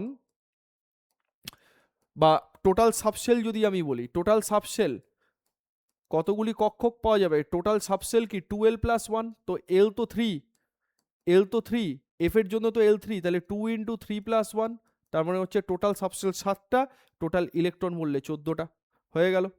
নেক্সট এটা S equal to plus up ঘূর্ণন বিশিষ্ট কতগুলি 2p ইলেকট্রন থাকে, স্যার পিতে তো ম্যাক্সিমাম 6টা ইলেকট্রন থাকবে, তার মানে 3টে ইলেকট্রন থাকবে এস ইকুয়াল টু প্লাস হাফে, আর 3টে ইলেকট্রন থাকবে এস ইকুয়াল টু মাইনাস হাফে। কি বললাম, যে টোটাল যদি আমরা ফিল আপ করি তাহলে অর্ধেক সংখ্যক প্লাস হাফে থাকবে, অর্ধেক সংখ্যক মাইনাস হাফে থাকবে, তাহলে ডি কারেক্ট আনসার, এটার কারেক্ট আনসার ডি। নেক্সট নিচে প্রদত্ত কোয়ান্টাম সেটগুলির মধ্যে কোনটি সঠিক সেট, দেখ এন ইকুয়াল টু 2 হলে এল ইকুয়াল টু 2 হতে পারে না, এন ইকুয়াল টু 3 হলে এল ইকুয়াল টু 1 হতে পারে, এম ইকুয়াল টু 0 এটাও হতে পারে, S equal to plus half হতে পারে, এন ইকুয়াল টু 5 হলে এল ইকুয়াল টু 1 হতে পারে, বাট এন এর থেকে এল এর থেকে এম এর ভ্যালু বেশি হয়ে গেছে, এটা হতে পারে না। 4 হলে এল ইকুয়াল টু 1 হতে পারে কিন্তু এম এর ভ্যালু -2 চলে গেছে, হয় না, এর ক্ষেত্রে কত হতে পারে, -1 0 +1, তার মানে actually option B correct answer, actually option B will be correct answer, easy. এগুলো বেসিক্স একদম ভাই, একদম তোদের সঙ্গে আজকে আমার প্রথম পরিচয়, কেমন লাগলো সেটা দেখে তোরা বলবি। দেখ এদের যদি আমরা চৌম্বক ধর্মের কথা বলি, ঠিক আছে, চৌম্বক ধর্মের কথা বলি, ঠিক, এক মিনিট, হ্যাঁ চৌম্বক ধর্মের কথা বলি। আচ্ছা চৌম্বক ধর্ম কি হয়, ক্রোমিয়াম তো আমাদের 24, ক্রোমিয়াম 24, এখানে আছে আমাদের কত 3+, শোন 24-এর ইলেকট্রনিক কনফিগারেশন কি হয়, আর্গন 4s2 3d, এই 4s1 3d5, argon 4s1 3d5, এটা হয় হচ্ছে আমাদের 24। এবার যদি 3টে ইলেকট্রন বাইরে বার হয়ে যায় তাহলে এখান থেকে একটা বার হবে, এখান থেকে দুটো বার হবে, তাই তো। তার মানে ক্রোমিয়াম 3+ এর ইলেকট্রনিক কনফিগারেশন হবে অ্যাকচুয়াল কনফিগারেশন হবে আর্গন 4s0 3d3।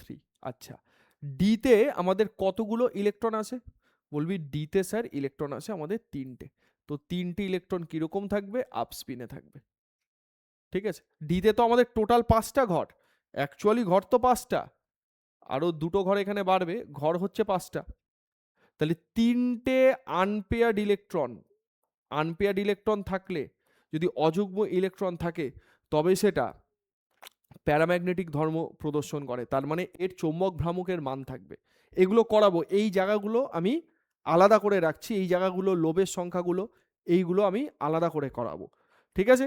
ক্রোমিয়াম 24 3+ হলো, প্লাস ম্যাগনেসিয়াম 12 2+, ম্যাগনেসিয়ামের আমাদের এ কি হবে, নিয়ন হচ্ছে আমাদের 10, তারপরে 4s2, ম্যাগনেসিয়াম তো 4s2, ঠিক আছে, ম্যাগনেসিয়াম আমাদের কত হবে, ঠিক করলাম কি 1s2 2s2 2p6, sorry 4s2 না 3s2, ঠিক। তাহলে ম্যাগনেসিয়াম 2+ যদি হয় তাহলে নিয়ন হবে শুধু নিয়ন 3s0, নিয়ন তো আমাদের 1s2 2s2 2p6, দেখ প্রত্যেকটা পিতে ম্যাক্সিমাম 6টা থাকতে পারে, 6টা ইলেকট্রনই আছে। তাহলে এই সিস্টেমে কোনো আনপেয়ার্ড ইলেকট্রন নেই, no unpaired electron, no unpaired electron, কোনো রকম কোনো আনপেয়ার্ড ইলেকট্রন নেই। তাহলে ম্যাগনেসিয়াম হবে আমাদের ডায়াম্যাগনেটিক। কোনো আনপেয়ার্ড ইলেকট্রন যদি না থাকে তাহলে এর চৌম্বক ভ্রামক, ম্যাগনেটিক মোমেন্টাম বলে একটা জিনিস হয়, চৌম্বক ভ্রামক, এই চৌম্বক ভ্রামকের মান কত হবে? এর হবে 0। আর এর ক্ষেত্রে চৌম্বক ভ্রামক কত হবে? চৌম্বক ভ্রামকের একটা মান আছে। এর ক্ষেত্রে তোকে যদি ম্যাগনেটিক মোমেন্টের মান বার করতে দেয়, √n × n+1, √n × n+1 Bohr magneton. ঠিক আছে, তাহলে √n কত? n কত? n হচ্ছে 3, তাহলে 3 × 3 মানে 4, তার মানে √12 হবে। ঠিক আছে, √12 হবে বোর ম্যাগনেটন। ঠিক, তার মানে এটা প্যারাম্যাগনেটিক, তার একটা চৌম্বক ভ্রামক থাকবে, এটা ডায়াম্যাগনেটিক হবে। ঠিক আছে, তাহলে টোটালি জিনিসটা আনপেয়ার ইলেকট্রনের উপরে ডিপেন্ড করে। দেখ নিচের কোনটা সম্ভব নয়, এ তো দেখতেই পাচ্ছিস যে ভাই 2 হলে এল এর মান যদি 2 হয়, ঠিক, তাহলে এম এর মান -3 হতে পারে না, তাহলে এটা সম্ভব না। এইগুলো দেখে প্র্যাকটিস করে করে চোখ সেট করে ফেলতে হবে। এই কোয়েশ্চেন আসবে, প্রদত্ত কোনটি সর্বাধিক শক্তি সম্পন্ন? শোন, n+l এর মান যদি কারোর বেশি হয়, এইটা হচ্ছে একটা আইডেন্টিটি, ভেরি ভেরি ইম্পর্টেন্ট। যদি সবার n এর মান তুই দেখিস যে সমান, n+l এর মান যদি কারোর বেশি হয় তাহলে তার এনার্জি বেশি হবে যে কক্ষকের। তাহলে এর n+l কত? এর ক্ষেত্রে যদি আমি n+l বলি, তাহলে n+l মানে হচ্ছে 4। এর ক্ষেত্রে n+l কত? তুই বলবি 3। এর ক্ষেত্রে n+l কত? তুই বলবি 4। এর ক্ষেত্রে n+l কত? তুই বলবি 5। তাহলে এটা তো বেশি আছে। এবার যদি আমাকে বলতো যে স্যার এ আর সি এর মধ্যে কোনটা বেশি, যদি n+l সমান হয়ে যায়, কনসেপ্ট বোঝ, n+l যদি n+l এর মান দুটোর ক্ষেত্রে সমান হয়ে যায়, তখন যার n এর মান বেশি থাকবে, ঠিক আছে, তার n এর মান যার বেশি থাকবে তার ক্ষেত্রে এনার্জি হাই হবে।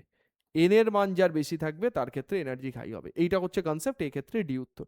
নেক্সট, 15 পারমাণবিক সংখ্যা বিশিষ্ট একটি পরমাণুতে অযুগ্ম ইলেকট্রনের সংখ্যা।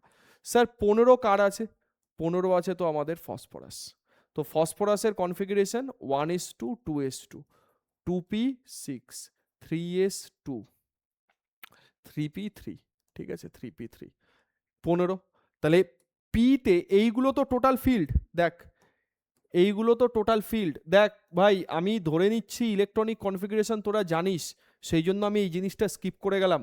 তোদের যদি ইলেকট্রনিক কনফিগারেশন দরকার হয়, মানে ইলেকট্রন বিন্যাস কি করে হচ্ছে স্যার এখনো জানি না, পড়িনি, বুঝি না, এসব যদি দরকার হয় তাহলে তোরা কমেন্টে জানা। সেই কমেন্টের ওপরে মানে বেস করে, রেসপন্সের উপরে বেস করে আমি টোটাল ইলেকট্রনিক কনফিগারেশন নিয়ে নয় একটা ভিডিও দিয়ে দেবো, যাদের যাদের ইলেকট্রন বিন্যাস এখনো বুঝিস না। ঠিক আছে, কারণ এটা মুখস্থ করার জিনিস না, এটা পুরো বোঝার জিনিস, এর একটা টেকনিক আছে, তো সেইটা তোকে ভালো করে বুঝতে হবে। ঠিক আছে, তাহলে 3p3, তাহলে 3p3 কি? দেখ পিতে 3টি ইলেকট্রন থাকতে পারে, তাহলে 3টি ইলেকট্রনই আনপেয়ার্ড আছে, তাহলে 3 আনপেয়ার্ড ইলেকট্রন, তাহলে 3টে আনপেয়ার্ড ইলেকট্রন আছে। ঠিক আছে, তাহলে উত্তর কত হবে? 3। চ, এই হলো মোটামুটি আমাদের পরমাণুর গঠন, অ্যাটমিক স্ট্রাকচার। তোকে আমি মোটামুটি একটা জায়গাতে এনে দিলাম।